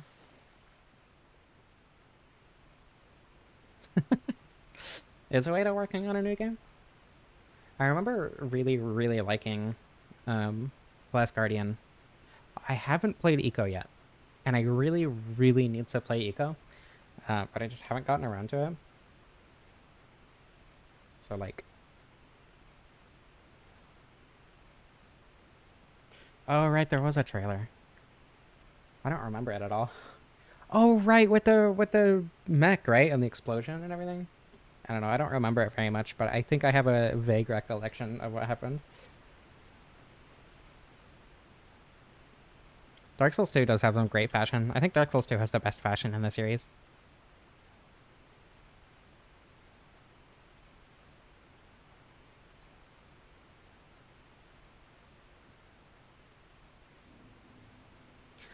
Yeah, Eco seems like that. One of those, like, this is the best game I've ever played, but nobody has ever played it kind of games. Very cult following kind of game. Please don't roll. Okay, thanks, man.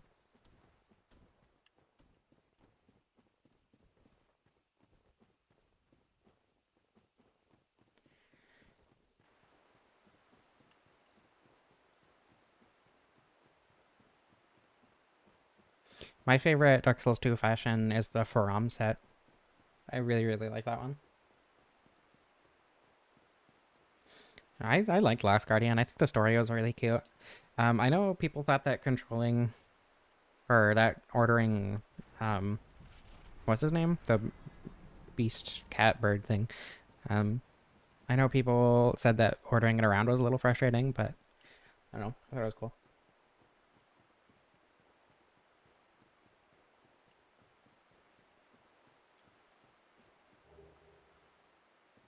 Drake Blood. I don't know if I remember what Blood looks like. I do remember you saying that though, that you liked it. Come back.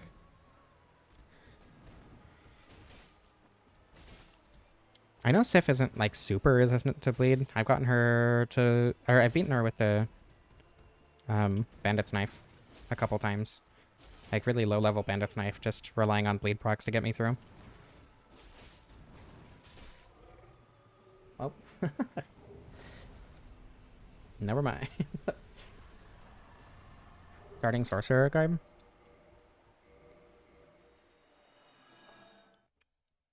Like the road? Question mark.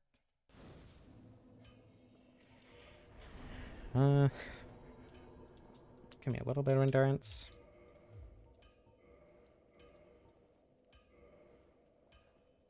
Yeah, Sif did get obliterated there.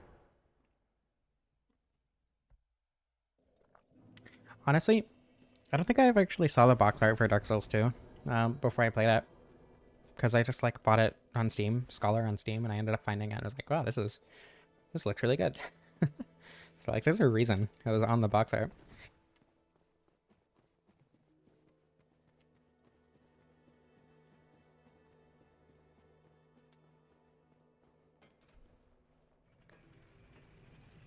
I don't know. There are a lot of really good Dark Souls 2 sets though. Desert Pyromancer, or Desert Sorceress rather, is up there for very obvious reasons.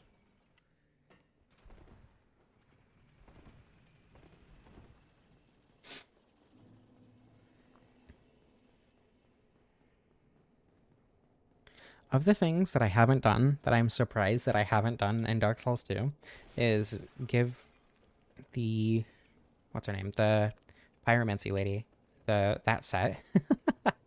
Like, just because I don't want to grind for it, that sounds so unfun. Because like, Drink Castle is probably the best place to grind for it. And in that room with the two desert sorceresses, it's just so annoying to get exploded while you're fighting one, and the other one just like blows a kiss at you and you die.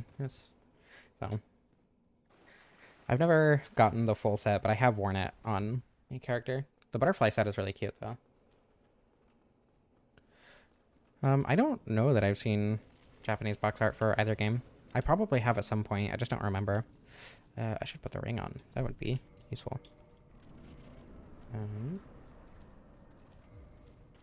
Uh-oh. Okay, we're fine. Everything's good. Uh-oh. We're good. Everything's fine. Presumably. Okay, that's mid-roll. Okay. Don't magic? Hey, thank you. I don't think 4 kings can bleed. But should give us plenty of time to get off the R2 combo, which is fine.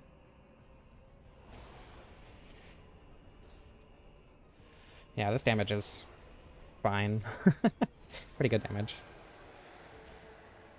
Cool. Looks like we're going to be doing 4 kings, but that's fine. I don't know that I've ever actually worn the Drang set.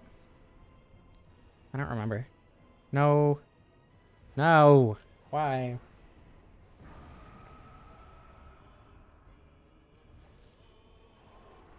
Isn't that usually the case with most games, where Japanese box art just ends up being better for whatever reason?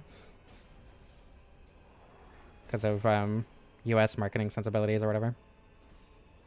Oops, I pressed the roll button. I swear.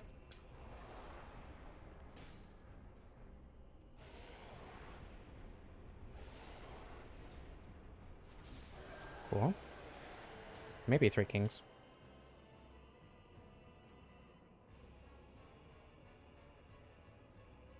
Drangleic Helm makes you sad?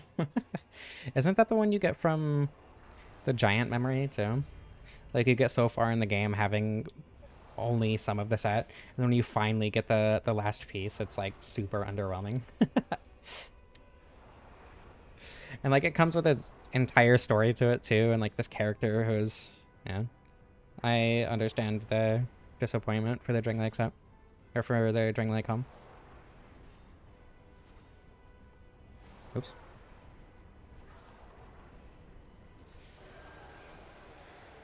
Maybe 3? No, just barely.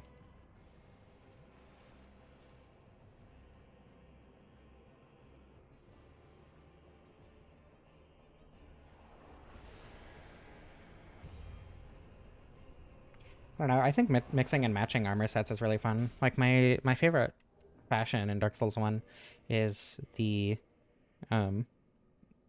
excuse me, the gold hemmed like chest piece and hood, and then the brass leggings and arm pieces. I think that looks really nice. I don't know. I like the what is it? The one that you find in the first like swamp area with all the crabs. It's like Fallen Nightset or something. That one's really good.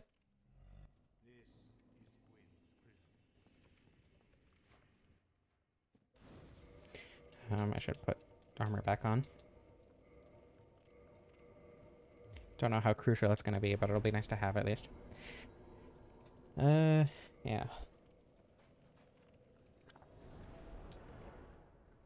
I don't think I've seen the flying feline boots.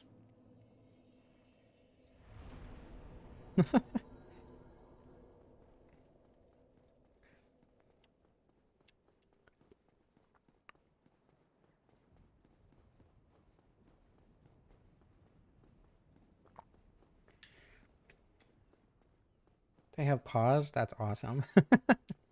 I might have to do an entire Dark Souls 2 playthrough just for that.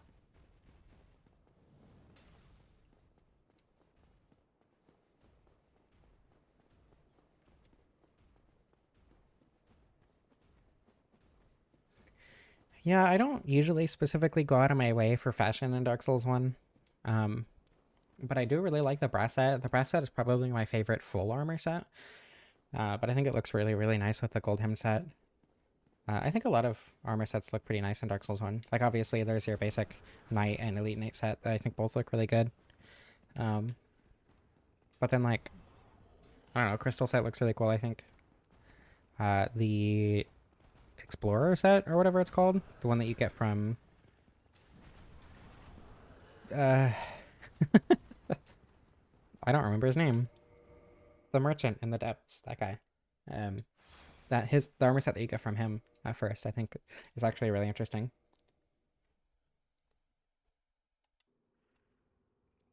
So I don't know.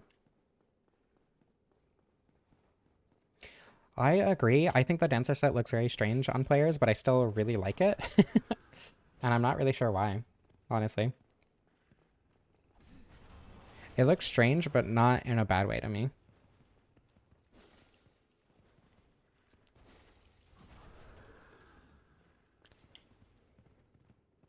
Oh, that's not good. Okay, that's fine. There we go.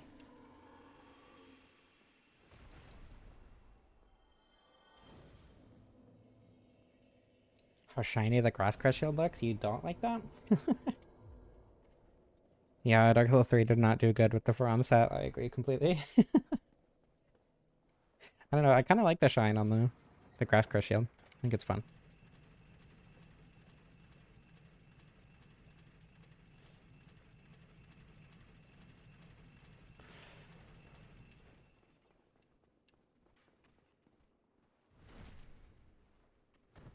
Um, the Bloodborne ladder headbang helmet is really funny.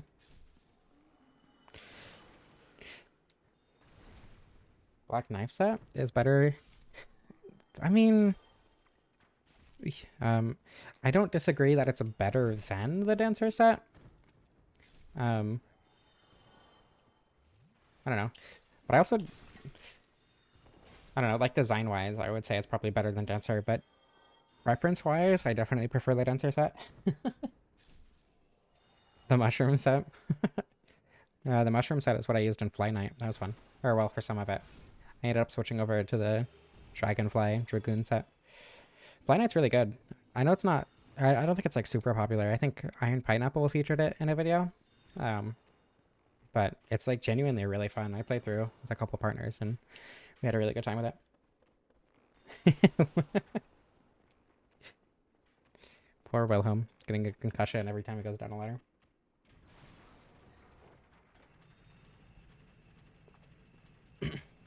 I honestly haven't done much fashion in Elden Ring, just because everything does so much damage that doing fashion just is not worth it to me. I really like the robe that Raya wears, or Raya in her human form wears, I guess. I think that robe looks really good. And then from the DLC, the like dancing set, the Crimson dancing set, whatever, looks really nice. The Crow crop top looks really good too. And the Solitude set also looks really nice, I think. It smells brass all day long and can't see. Unfortunate existence. Oh, I'm fast rolling without. Okay.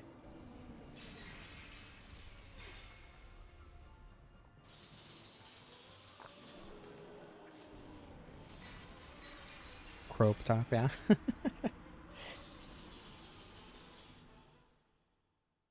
Ventrix Tomb? No, that's Velstat. I don't need to rest.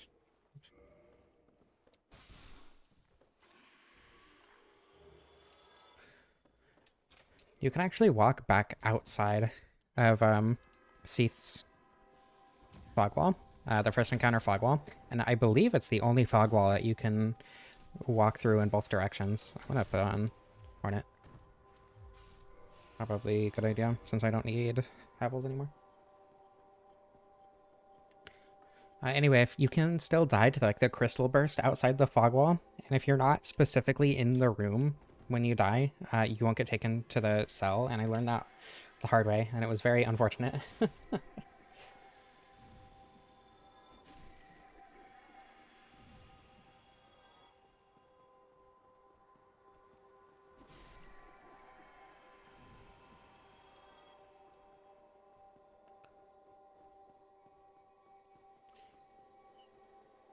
Yeah, Pasakas.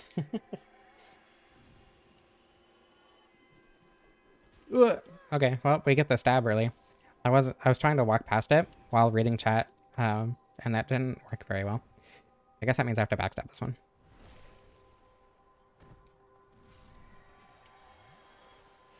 Crazy that the flamberge isn't a curved greatsword. It's really funny. You wish to God the bell. I haven't watched Happy Souls in a long time.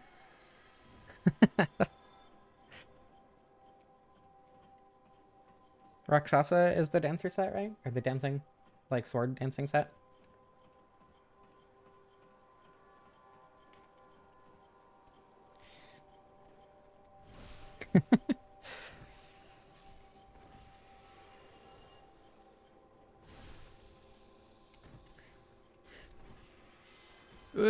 Please don't bleed me. I hate how quick these things do bleed because they're wielding 4 of the weapon, or 3 of the weapon? Oh, because they use one hand to cast. I always thought they wielded 4 swords. Huh. Great katana girl from the DLC. Blood covered one. Huh. I don't know it then off the top of my head.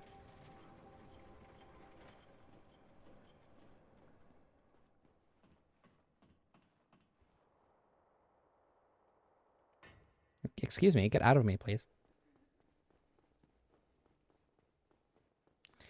I mean, I guess technically it ends at the same point that it starts, but it is curved also. 2% damage per piece. Wow. New class weapon, wiggle sword. Wave sword. Aren't there only like 3 light greatswords in Night, or not Night Rain, Shadow of the Erdtree? Also, when Shadow of the Erdtree came out, a couple of people I knew were talking about Symphony of the Night, and I swear to God, every time, every single time I saw the SOTN abbreviation, because it's so similar to SOTE for Shadow of the Erdtree, my brain just immediately Shadow of the Nerd Tree every single time. I also wish the Puzzling Stone Sword was good.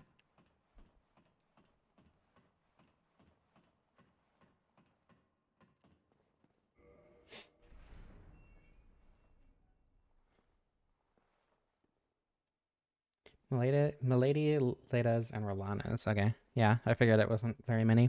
It's crazy that they added, what, 2 whole weapon classes? Because it was light great swords and backhand blades, right? Or were there any more? And like they just didn't add that many weapons in those classes. And instead added normal great swords and hammers and... Actually, I think there were quite a few backhand blades. I don't know. I wish I liked like great swords because I really like the moveset, but they're just so hard for me to use because of their damage and like how I play Elden Ring. Just because I'm so used to using great swords and stuff. Oh yeah, great katana is true. Oh yeah, and then the hand-to-hand ones are their own thing rather than just fist weapons.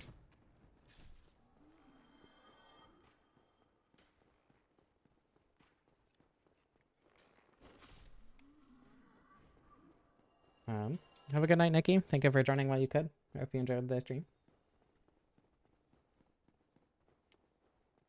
Good hammer in Dark Souls 1 without having to kill the boys. As in, like a great hammer, as in the weapon class, or like a really good hammer? And who are the boys?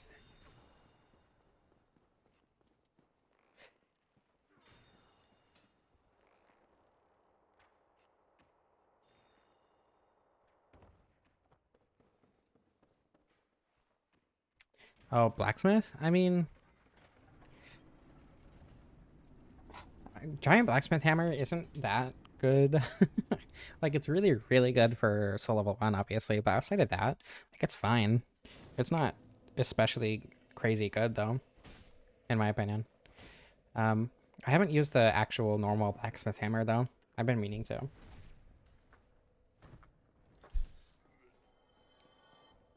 Hello, Angel Wires.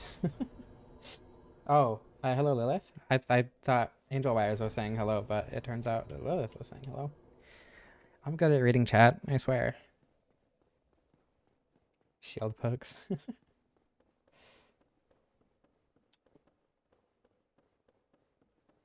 Oh yeah, thrusting shields. I forgot. I do not at all remember that much of Shadow of the Erdtree. Most of my memories from Shadow of the Erdtree were playing through with a friend. But like that was my second playthrough, so I already knew where everything was, so I wasn't paying attention to the new stuff and was just like going to the bosses that I thought were fun. Um, and then in my first playthrough, the scorpions, and that's it.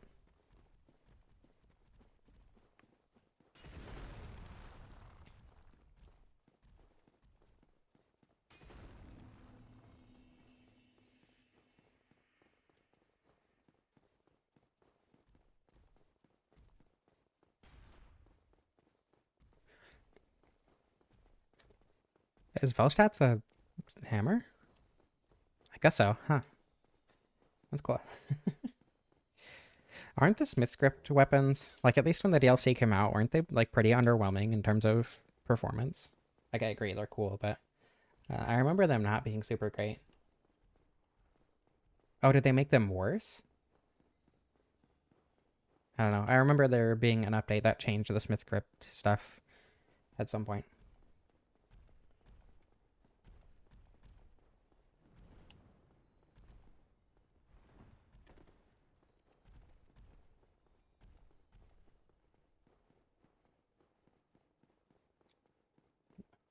Why we call them blacksmiths instead of just smiths? Because smithing is like a trade, right? And then blacksmithing is a specific kind of smithing. I want to say it specifically has to do with weapons, but don't quote me on that. It's either weapons or like specifically like hammer and anvil smithing. I don't remember. But blacksmithing is a specific type of smithing. It is funny to throw a huge hammer 50 feet. That is a good point.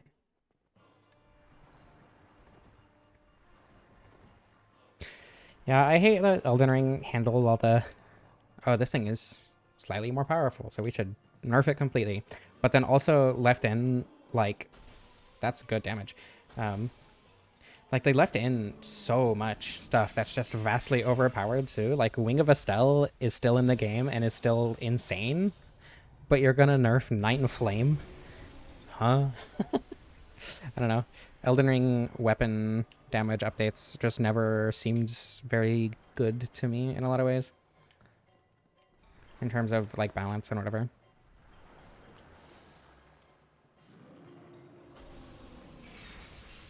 I need to be hitting the body itself for a lot more damage, yeah. Ah! Everything's fine. Ah! Everything's fine. Patas are insane. I know the Cypher Pata is like one of the worst weapons in the game because it's pure holy damage, right? But it is also the only weapon in the game with no equip weight at all. But I don't think I've ever seen anyone use the Patas themselves. Like the normal one. How come Seth has no legs? Because he's just cool like that, I guess.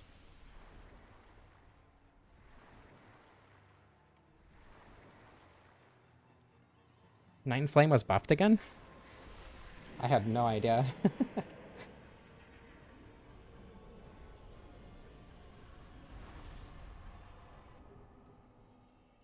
Oh, I forgot about Heavy Thrusting Sword, too.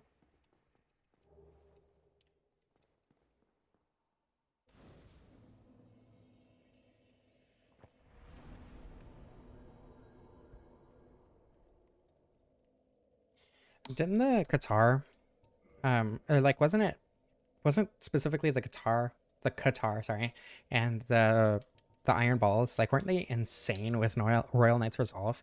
Because it would proc with both hits. And then they changed that to only proc on the first hit, so it just became worthless for those weapons. A great EP.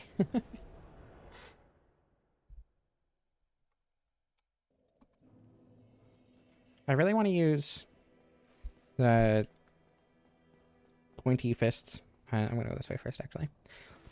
The pointy iron ball is the star thing.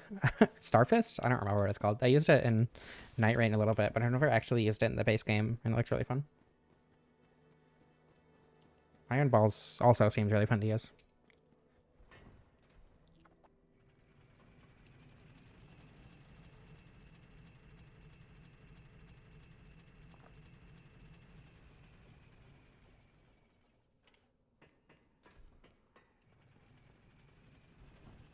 Oh, so if you have Rolana's cameo on, then you get the base, or I mean the older Night and Flame damage.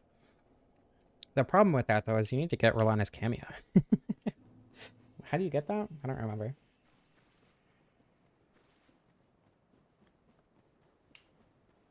Dark Souls 2 made the S-Stock a strength weapon? That's really interesting, actually. Which...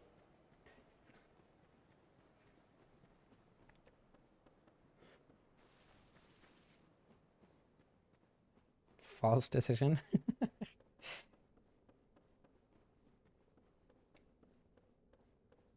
A long chain whip, Ash of War? That's really interesting. I don't know. I don't play with mods in these games very often. You can just run to it. Yeah, but you also have to beat Moog, which I guess isn't that difficult, to be fair. Yeah, I don't know.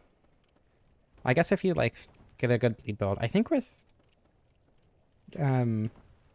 what's it called? The Bloodhound's Fang, you can actually get a scripted fight on Moog, too. So, yeah, I don't know. Guess that's not that difficult to do.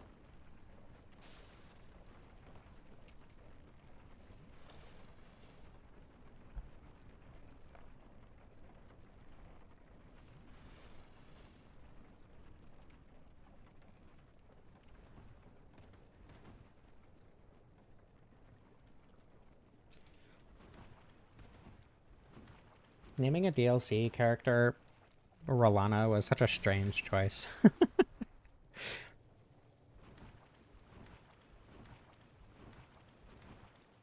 The Great Lance in Dark Souls 2 is so much fun. I did a playthrough with that a while ago, and that was one of my favorite playthroughs I ever did. That's a really, really fun weapon. Is the S-Stock... So wait, is the S-Stock in Dark Souls 2 quality or strength? Because, like, quality makes sense. But strength? Specifically?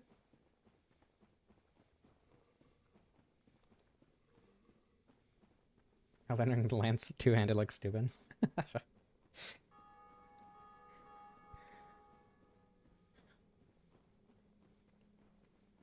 Moonrathil? I guess so. It's just strength? Oh, okay. It's, like, technically quality.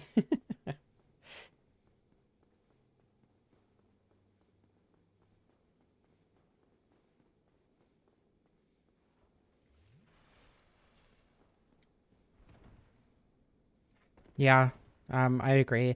And it's not even necessarily that having objectively better weapons makes the game less fun to me. It's just like it makes me want to use weapons less.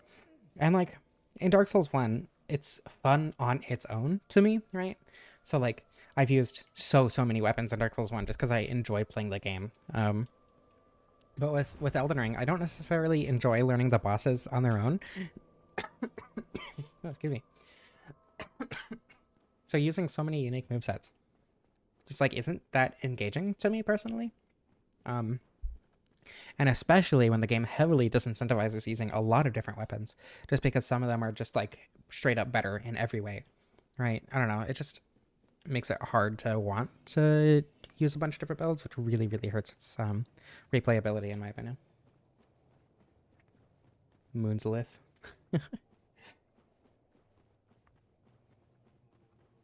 Moon Jula. No, I just had a tickle in my throat. I'm fine, probably.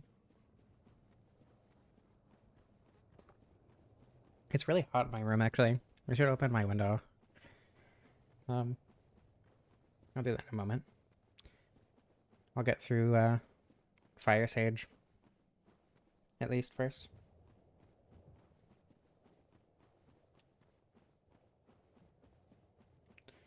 Yeah, that makes sense that Uxel's flipped them.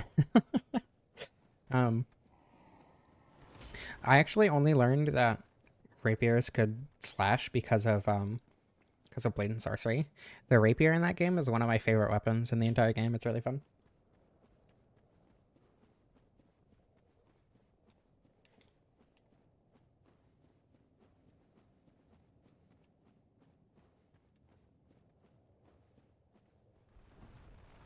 Okay. Hopefully the range on this is long enough for this to not be an issue. Well, that's... Oh, wait. I rolled the wrong way.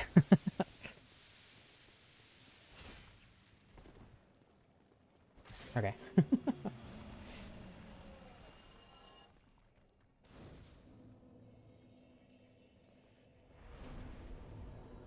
Yeah, same with Dark Souls 2. Dark Souls 2 definitely has some weapons that are just better.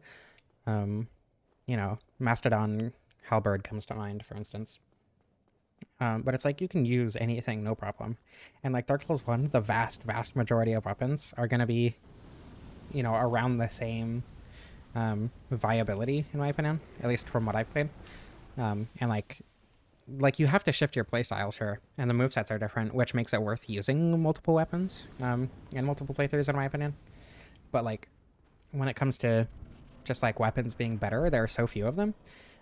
Like obviously the Black Knight weapons, but they're also really rare, right? So you're not going to get them every playthrough, unless you're specifically going out of your way to farm them. And even then, if you're not like backing up your save, you're still not guaranteed to get them until Kiln.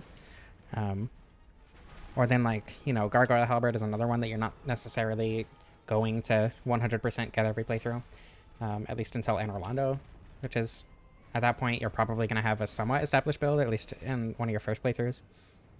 Yeah, I don't know. I would agree. Rapiers are very cool. I like rapiers.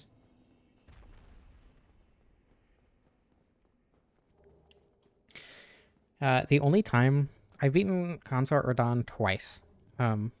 Once, like, within the first week that the DLC came out, and I used Fingerprint Shield with whatever the bleed rapier is. The Anspur, I think? Or is that the poison one? I don't know. Point is, I used the bleed rapier and cheesed it, basically. And then my second time beating him, I used deflecting hard tier with the Great Sword of Solitude. And that was actually kind of fun.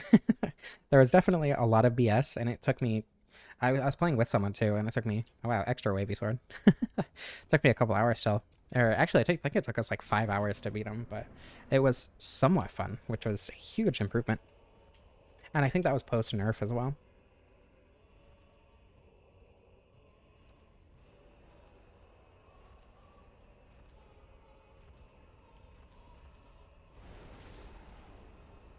Night Rain reference. So true. I'm really excited for Night Rain to come out.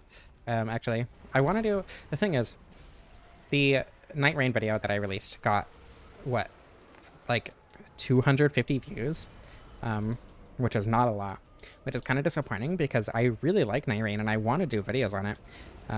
But I also want people to see those videos and I want to make stuff that people can enjoy,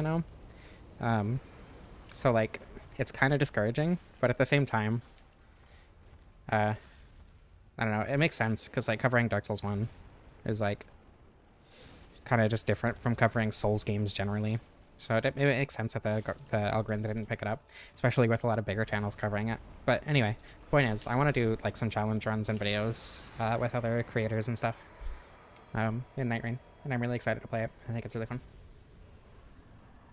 Dark Souls 1 is ripping off Night Rain, so true.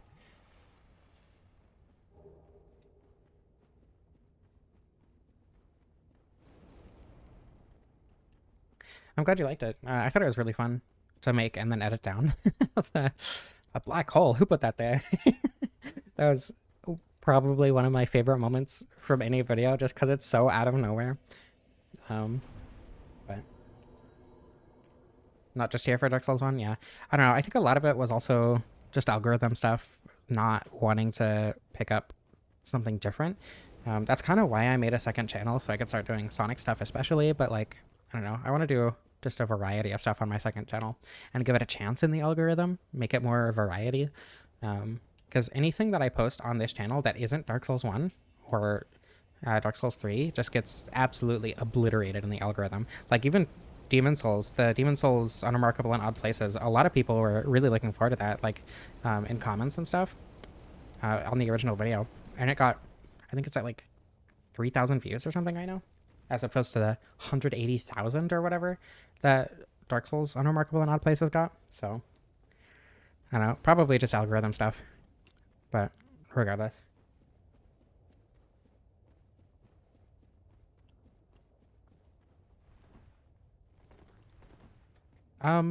it depends on what you define spoilers. It's just like the network test, right? And the network test only has so much in it, and it's just like the first one of the configurations of the very first area with the very first Night Lord. So like, if you're worried about spoilers, it depends on how worried you are about spoilers. If you're okay saying up to like the first major boss, then no. But otherwise, you might want to steer clear from it until the game comes out and you can play it for yourself.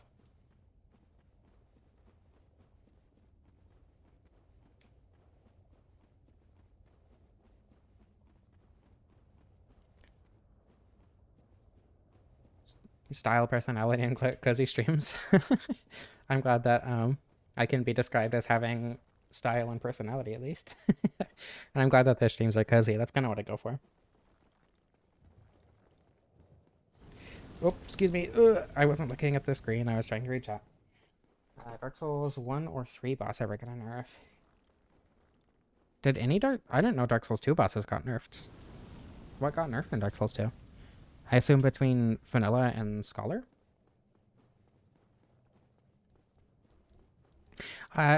So Night Rain, the progression is kind of weird. It's not like a Souls game progression, right? As far as I understand, you're gonna have 8 different full bosses, and or 8 different Night Lords as they're called, and you have to defeat the previous one to fight the next one. And like, you'll spawn in as one of the 8 classes or whatever it's gonna be in the full game, and then you'll start with a specific weapon, and you'll have your passives and abilities and stuff, and then you run around trying to find gear with better weapons, talismans and consumables and stuff to help you through the first and second day. And then both days end with a boss, like a required major boss. There are many bosses all throughout the world that can drop loot and stuff. And then on the third day, after you fight the second night boss, you spend the entire third day fighting the Night Lord. And there was only one Night Lord in the network test, and we didn't get to unlock the second one. But yeah, you choose which Night Lord you're targeting. You go through 2 days, and then you fight the Night Lord. And then you unlock the next one. So very roguelite progression. And I think there's going to be DLC by the end of this year as well, which will probably add more Night Lords. Risk of Rain, yeah, okay. I mean, kind of. Risk of Rain is more roguelike than roguelite. But yeah, I mean, yeah, it is roguelite. So I see the comparison that you're drawing. Last Giant got nerfed? Ancient Dragon makes sense. I had no idea Royal Red Authority or Last Giant got nerfed.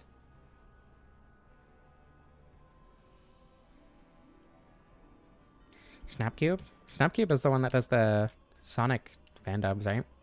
I didn't know they did. Or, well, I knew they did other stuff, obviously, but I didn't know they did specifically, like, long Let's Plays. Excuse me. Hello? Oh my god. Okay. Nice. Everything's fine. Go, please, get up. Okay. We're good.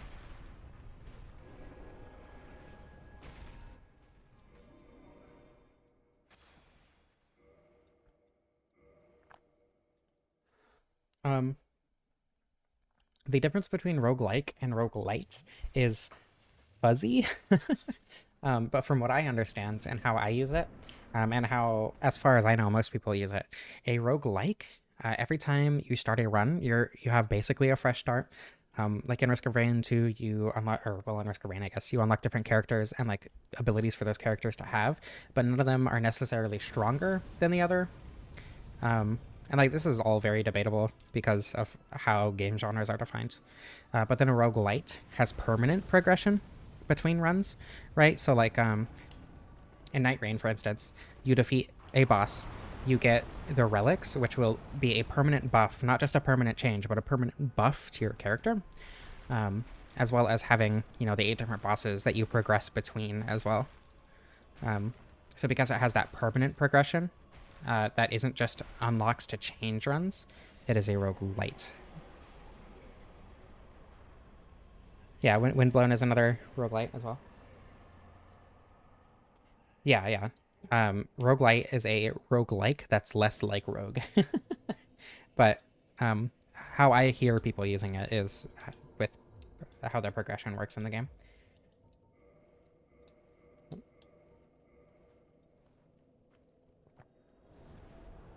Yeah, I love how different Night Rain is. That's one of the things that I pointed out most and was talking about most before the game even came out. Um, it's different enough from Dark Souls that it basically solves all the problems that I had with with Elden Ring, because the Elden Ring like gameplay, and especially the enemies, I don't think worked with the very Dark Souls movement and stuff that it had. And Night Rain just solves that entirely. Like none of the enemies feel too fast anymore. Like Hippo, the Golden Hippo, was in the network test, and it feels so good to fight. And I despise that boss in Elden Ring. Anyway, I will be right back. I need to go pee and also open my window.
Hopefully the outside noises aren't too terrible. Head for the good god? What? Head for the head god? What's happening? Less similar terms for roguelike and roguelike? Yeah. I see see what I mean, but that is... Why is my controller not working? It kind of makes sense that they're similar, and it helps with, like, understanding what they are, if not understanding the differences specifically. You need any good books lately? Um, The Wandering Inn is really, really good. There's a transgender plural skeleton. And I think that's all you need to know about that book series. It's a web series, and the web series itself is a lot farther than I've gotten. But I've been listening to it on Audible because it's huge. Like the first volume, I think, is 40 hours, and then the third volume is like 60 hours or something stupid like that. And each one is between like 40 and 60 hours throughout. And it's so good. The narration is so good. It adds so much to it. Um, it's a lit RPG, isekai slice of life. And like there's so many things in there that I wouldn't normally engage with. I don't usually like lit RPGs or anything like that. But the story is so good. I'm so hooked on it. And the characters are so good too. I love so many of the characters and how they interact with the world and everything. It's so interesting. I love The Wandering Inn. It's my favorite book series ever. The Wandering Inn by Pirate Abba. And the Audible version is narrated by Andrea Parsno.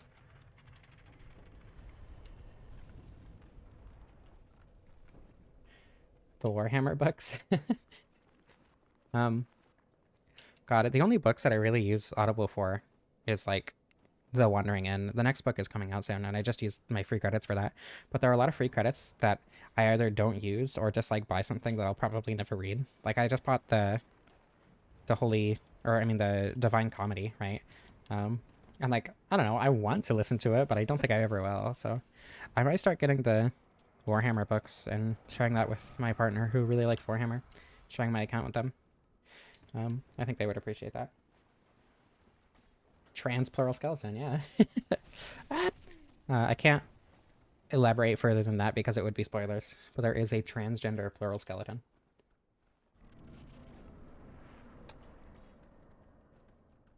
Demon of Hatred in Night Rain. That would be really good, actually. I didn't even think about that, but I agree. That would be really cool.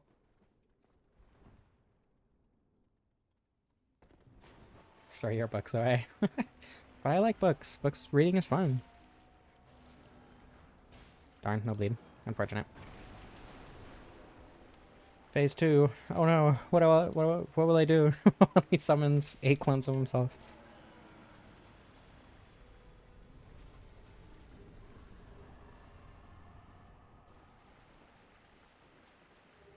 I mean, roguelikes are called roguelikes because they were like a game called Rogue. So if you want Rogue Full, I guess that's it.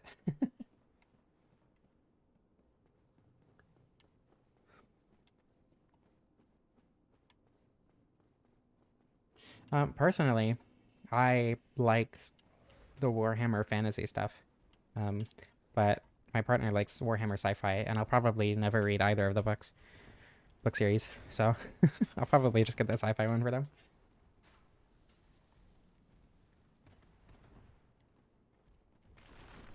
Archaeologist finding her bones.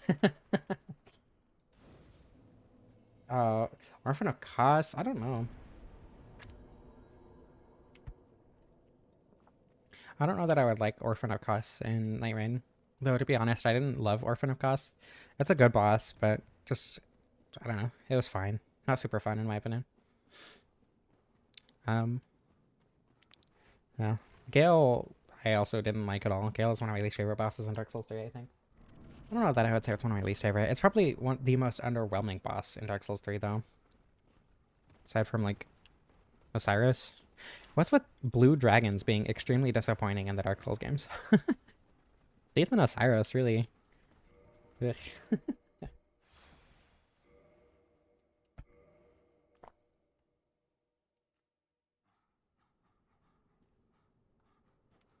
I don't know. I think adding more of the fragments, but not needing more would have helped with the balance a lot, especially just because like going out of your way to get so many of that one little collectible is just kind of annoying on repeat playthroughs. Like it works for a first playthrough, but the replayability is just not there for them in my opinion. That's kind of true for all of Elden Ring though, I guess.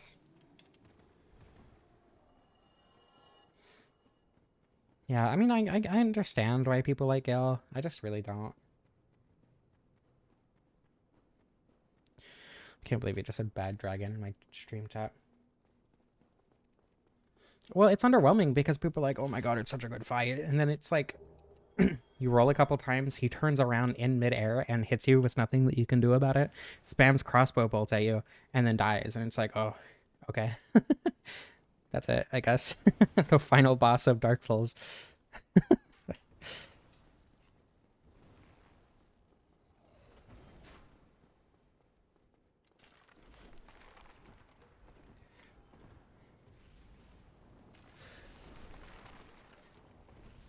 I'm shocked I didn't get hit by that. Most of the time I do end up getting hit by that fireball specifically.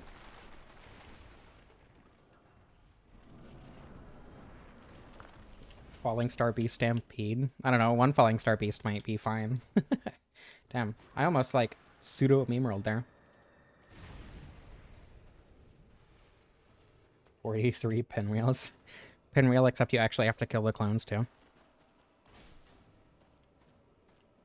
Come here. Thank you.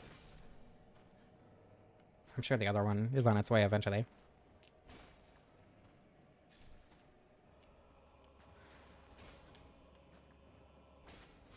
Okay.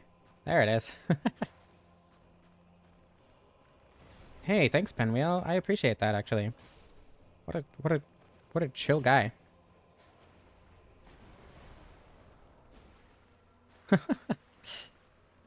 Nito. I don't know. Nito is one of those bosses where it's like either the hardest boss in the game or the easiest, depending on how lucky you get in the fight. Oop. Owie. What? That didn't hit? That's unfortunate. Okay, run, please. I might die.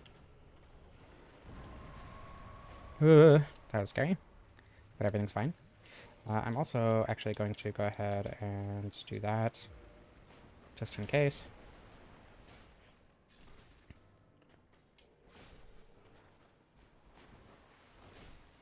Okay. We're good. Everything's fine. It's just Nito.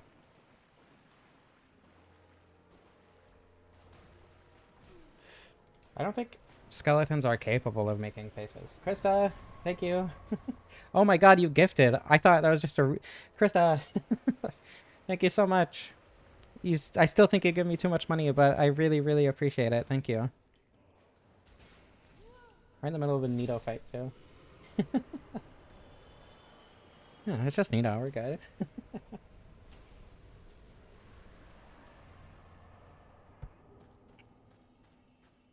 Oh, excuse me. I swallowed water and it went down much more noisily than it was supposed to.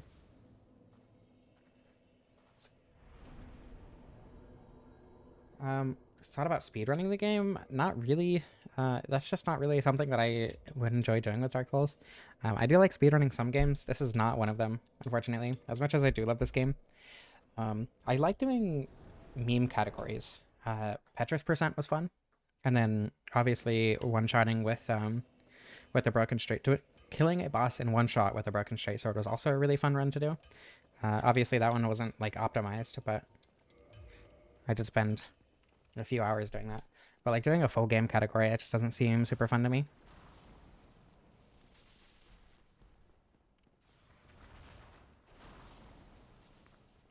Again, thank you, Krista.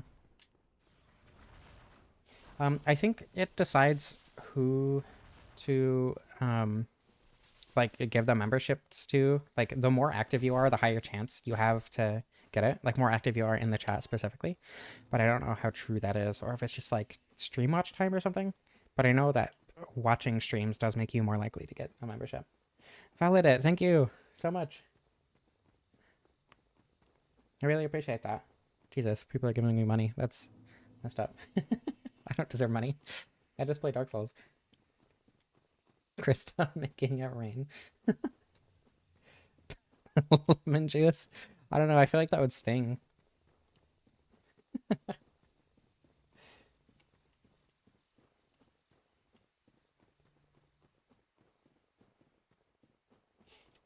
The Gravelord signs look like a black metal band logo. That's true. I do also like that. Estus is just lemon juice. That's, well, I don't know. It's fire though, right? Not sun.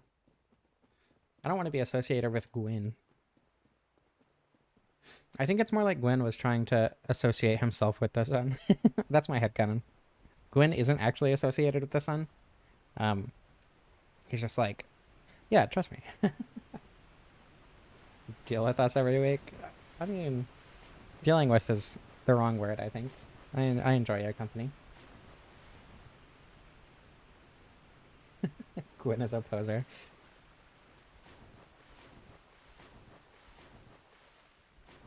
Yeah. I understand your justification. And like, don't get me wrong, I do absolutely appreciate it. I hope it doesn't come off as like I don't, but I don't know. I don't think I'll ever feel like I deserve that much. I think it's different, like coming specifically from you people. I said that weird. Coming from like people who are like directly giving me money, as opposed to, you know, like AdSense, where it's not coming out of viewers' pockets or whatever. But regardless, I do very, very much appreciate it.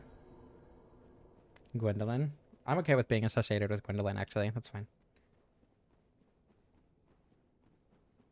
Cringe evil dad.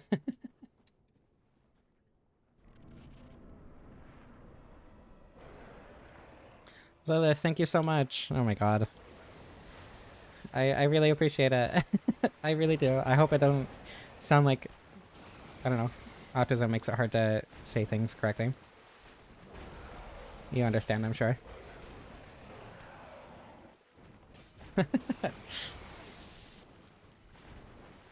I mean, I feel like you wouldn't have gotten this far in the stream if you didn't enjoy it, but I do appreciate the confirmation.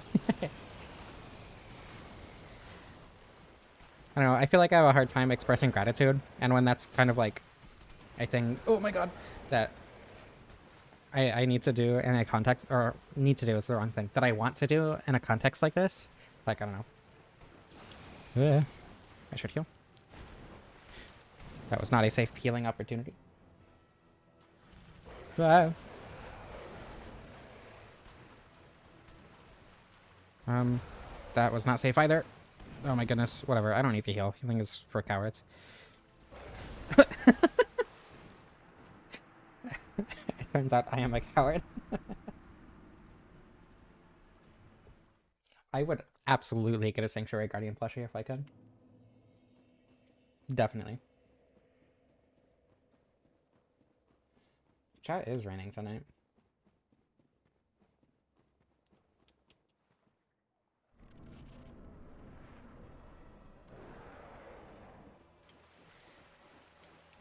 I should not be looking at chat as soon as I enter a boss fight. I have done this double Sanctuary Guardian fight, and it is one of my least favorite things in the game, despite normal Sanctuary Guardian being my favorite boss in the game. And that was like on a cracked out character too. I had, what did I have on that one? I think it was Gargoyle's Halberd with either Lightning Blade or Dark Moon Blade. And I also had, I don't know, I had a bunch of like ranged stuff too. I think it was on the character that I did Unremarkable in Odd Places for. But Bria, thank you so much. I really appreciate that. Again, thank you. That's a lot of money. That's a lot of money. Thank you. Put my tail on the Sanctuary Guardian.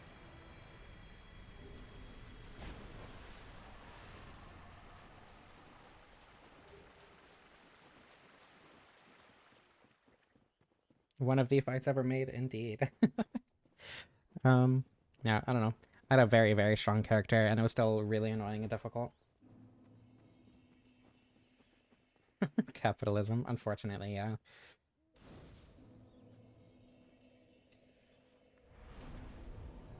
Oh my goodness. No, I'm being threatened with. I can't believe this. I can believe it. That was a lie, but I can't believe this.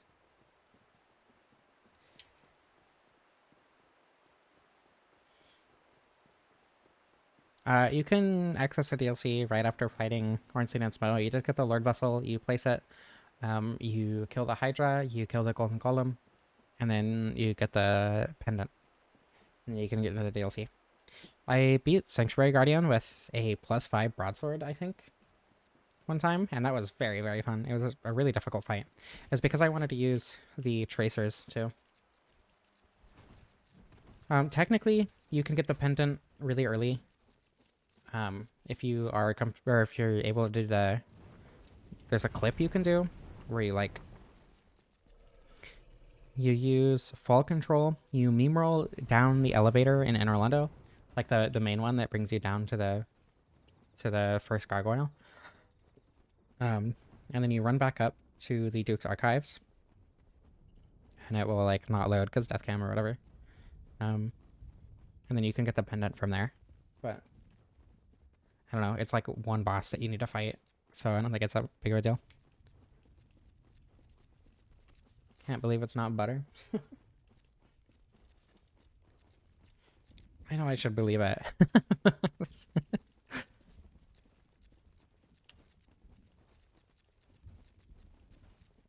Yeah, Sanctuary Guardian is very, very, very well designed for 1v1. Especially, God, I love the switch ups with the lightning, and it adds something to the fight that I don't think the Artorias fight has.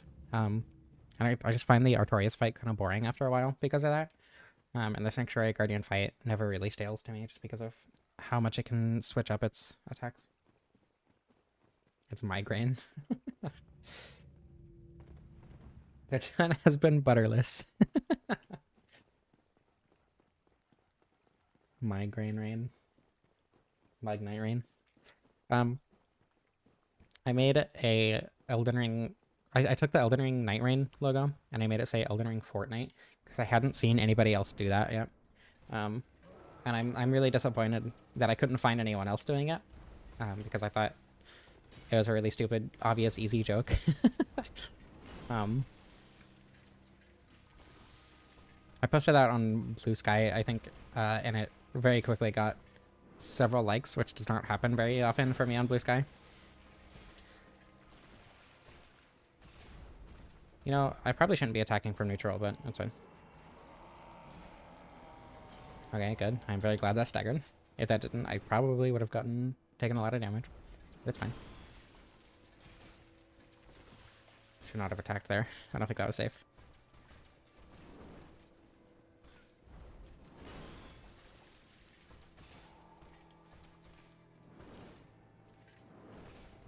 Oh, that has a third. Everything's fine. I'm being very greedy this fight, and it's paying off shockingly well. Yeah, don't attack there. Havel for Fortnite. Honestly, if there was a Dark Souls Fortnite collab, I would totally shell out for that. Like, I would be poor after that happened. I don't have time.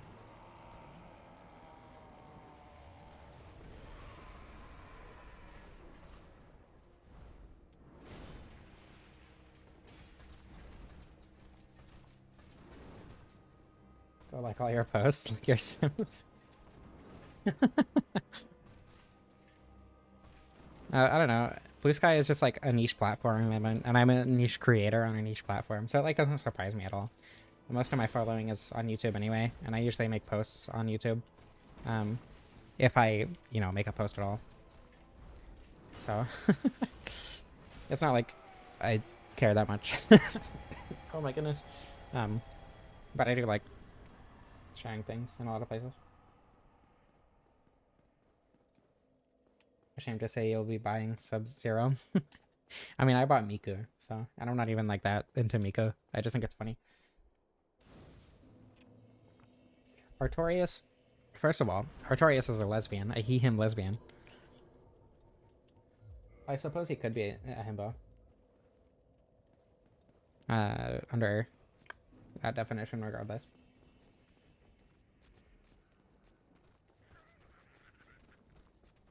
Heavy is the shrimp that fries the rice.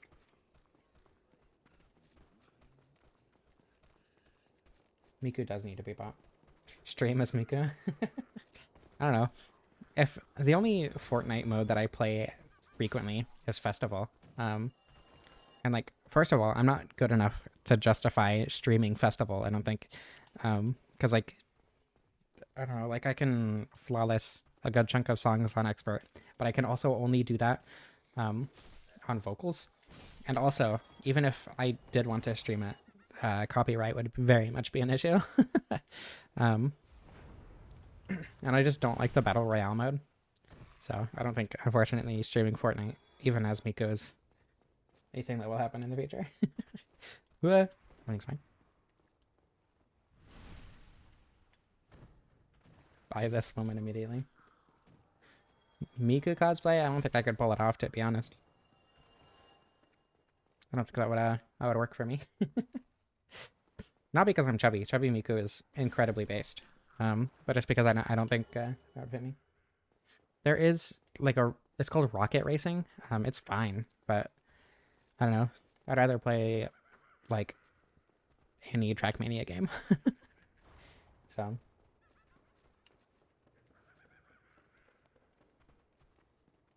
don't care to do it anyways.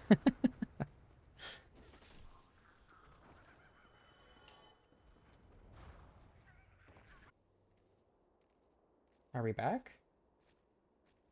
Is everything okay? Okay. Anyway, Fortnite is... Oh.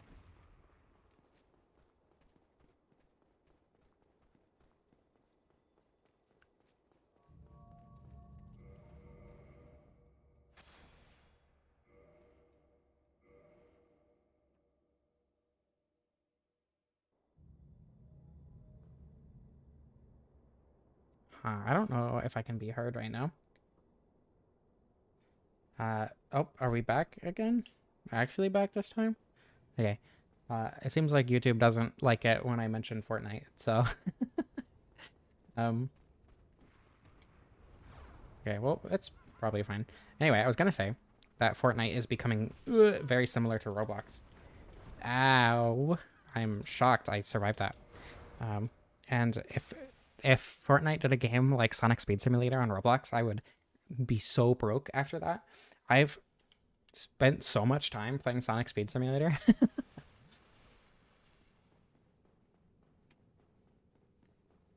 Okay, anyway.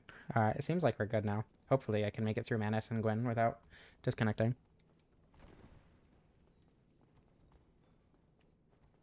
Yeah, Fortnite creative is like shockingly good sometimes.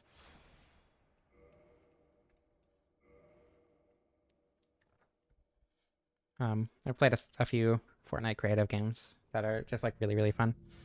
Even if they're not like particularly polished, they're still like really fun anyway. Um, there are like a bunch of board games and platformers. There are a couple RPGs, which is really weird. There was a remake of the first Metal Gear Solid game in Fortnite, which is really interesting. Yeah, there's a lot of stuff in there. Game of Pain, yeah.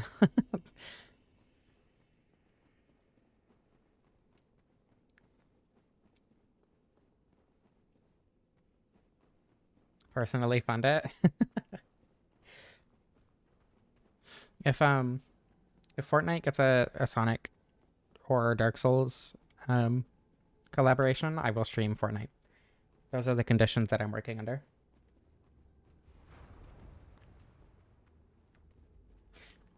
I actually played the Metal Gear map immediately after buying Snake too. Or I think I got it from the Battle Pass. I don't remember. I think I also got Peter Griffin from that Battle Pass. Or was Snake like the one that you had to do a few missions to get? I think that was old Snake. I don't know. Point is, I have Snake. Crew ready in 12.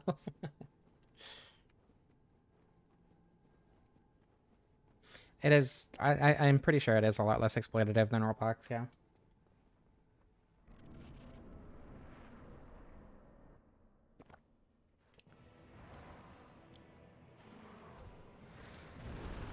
I got into Fortnite specifically because of festival mode. Like I was super into DJ Max for a while, and then festival mode is just like it's not better or worse than DJ Max. It is a lot easier than DJ Max for whatever that's worth. And I just find it really fun. So I don't know if that combo is worth it at all, to be honest, during this fight. I don't know. I like festival mode. Actually, I think I got into it because of rocket racing, but then I ended up staying into it because of festival. I also played Lego Fortnite a bit, but Lego Fortnite was interesting. I didn't play it too much. That's not good. No. Okay, we're good. Nope. Took shockingly little damage from that combo, but I am not complaining. Take a heal, just in case. Unupgraded Estus in Remastered is, like, weirdly good, especially compared to Remastered. I don't know if Remastered specifically nerfed Estus, or if Prepare to Die Estus is just terrible compared to Remastered. Wow, that is a very lucky attack to get here. Not gonna jump away, though. Okay, this one sucks.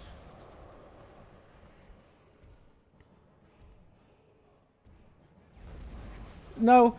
Okay. I haven't been hit by that and survived in a long time. My health bar is pretty massive right now, though. Okay, gonna pop a humanity. Just to be safe. Okay, I need to be more careful. This is not a very careful Manus fight right now. Okay, being very greedy here. Oh, that's the combo. That's exactly what I mean. I should not have attacked there. That was very unnecessary. I pressed the roll button. I swear to God. Okay. Everything's fine. Just, play better. I'm suffering from skill issue. That's probably not a safe feeling. No, we're good. Okay. I will read chat as soon as I either kill Manus or I die. Okay, the most annoying dark spell, of course. I don't know, I've done Manus hitless so many times at this point that not being able to feels painful. Because like hitless Manus isn't that hard once you learn him. Probably one of the easier bosses to hitless once you get his patterns down and stuff.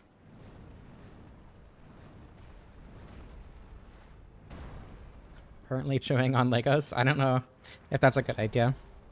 Might end up consuming some microplastics.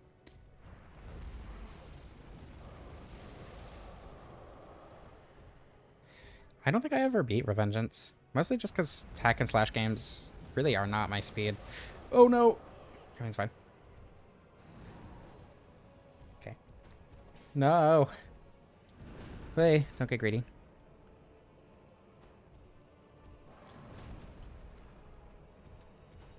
Okay. Ow, that's the combo? That's not the combo. Okay, one more hit. Jesus. Longest Manus fight ever. Metal Gear Solid 2 is very, very good. Metal Gear Solid 2 is probably my favorite Metal Gear game.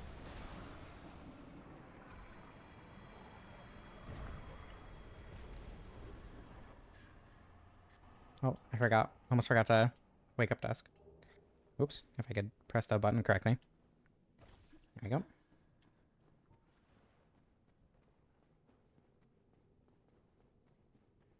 Know more about this for research. Are you talking about the Russian lady? Because that is Metal Gear Solid 2, yeah.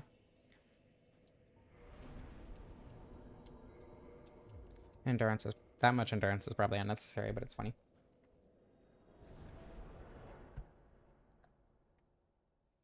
Already full of microplastics. Of course none of us are innocent. Both chat and I flirt with the Pasakas every single stream. Olga, yeah.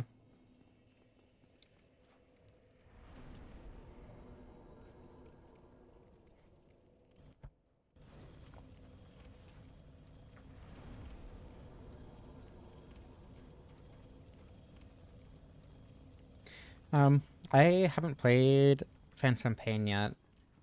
Ground Zeroes was interesting. I didn't dislike Ground Zeroes, but obviously it was really short. And the fact that that was sold as basically a full game is absurd. Um, but yeah, I haven't played Phantom Pain yet because I want to finish Peace Walker, and I don't want to finish Peace Walker because I hate the boss fights and the like base building mechanics. The actual levels themselves are really good, but just because it's like more Metal Gear Solid 3, which is really solid. But yeah, the boss fights and the base building are so awful to me. They just do not mesh well with my preferences in that game.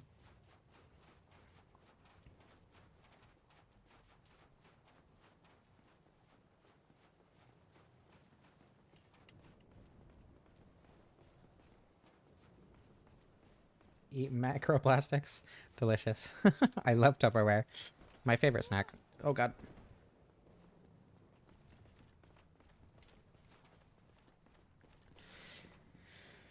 I just don't like the fact that I have to pay attention to like random stats in between the levels. It feels tedious.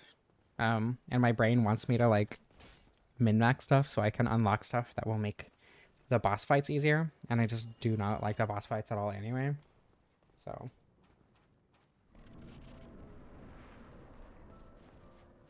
Alright. Yeah, I already played Ground Zero. I just haven't played Peace Walker yet.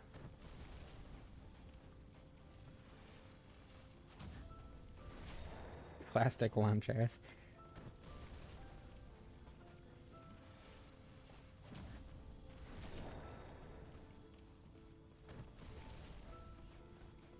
Learned about Metal Gear Solid against your will, yeah. I played Metal Gear Solid 3 because I heard it was a really, really good game for a long time. And my partner also really likes it. So I ended up playing it and had a really good time with it.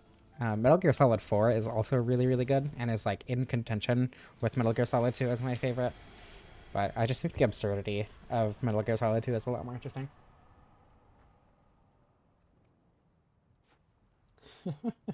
You missed the Pasakas, no. Yeah, they're all really good. Metal Gear Solid is just a really, really good series, but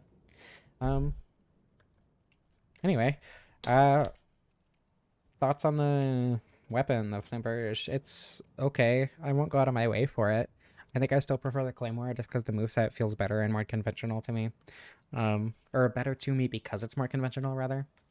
It was a fun run, but nothing special, I don't think. Like, the bleed procs on a greatsword were fun, and trying to maximize that on a couple bosses was cool. Trying to use the R2 combo as opposed to the R1 combo more often was also really interesting because I'm not used to using R2s very often at all, because on a lot of weapons they're just not that good. Especially compared to like the jump attack. On this, the R2 combo is better than the jump attack if you have the stamina to support it, obviously. Yeah, I mean, 2 hours 45 minutes isn't like that fast. I think we've had 2.5 hours. Um, but it was, yeah, it was faster than some other ones for sure. Oh, the humanity.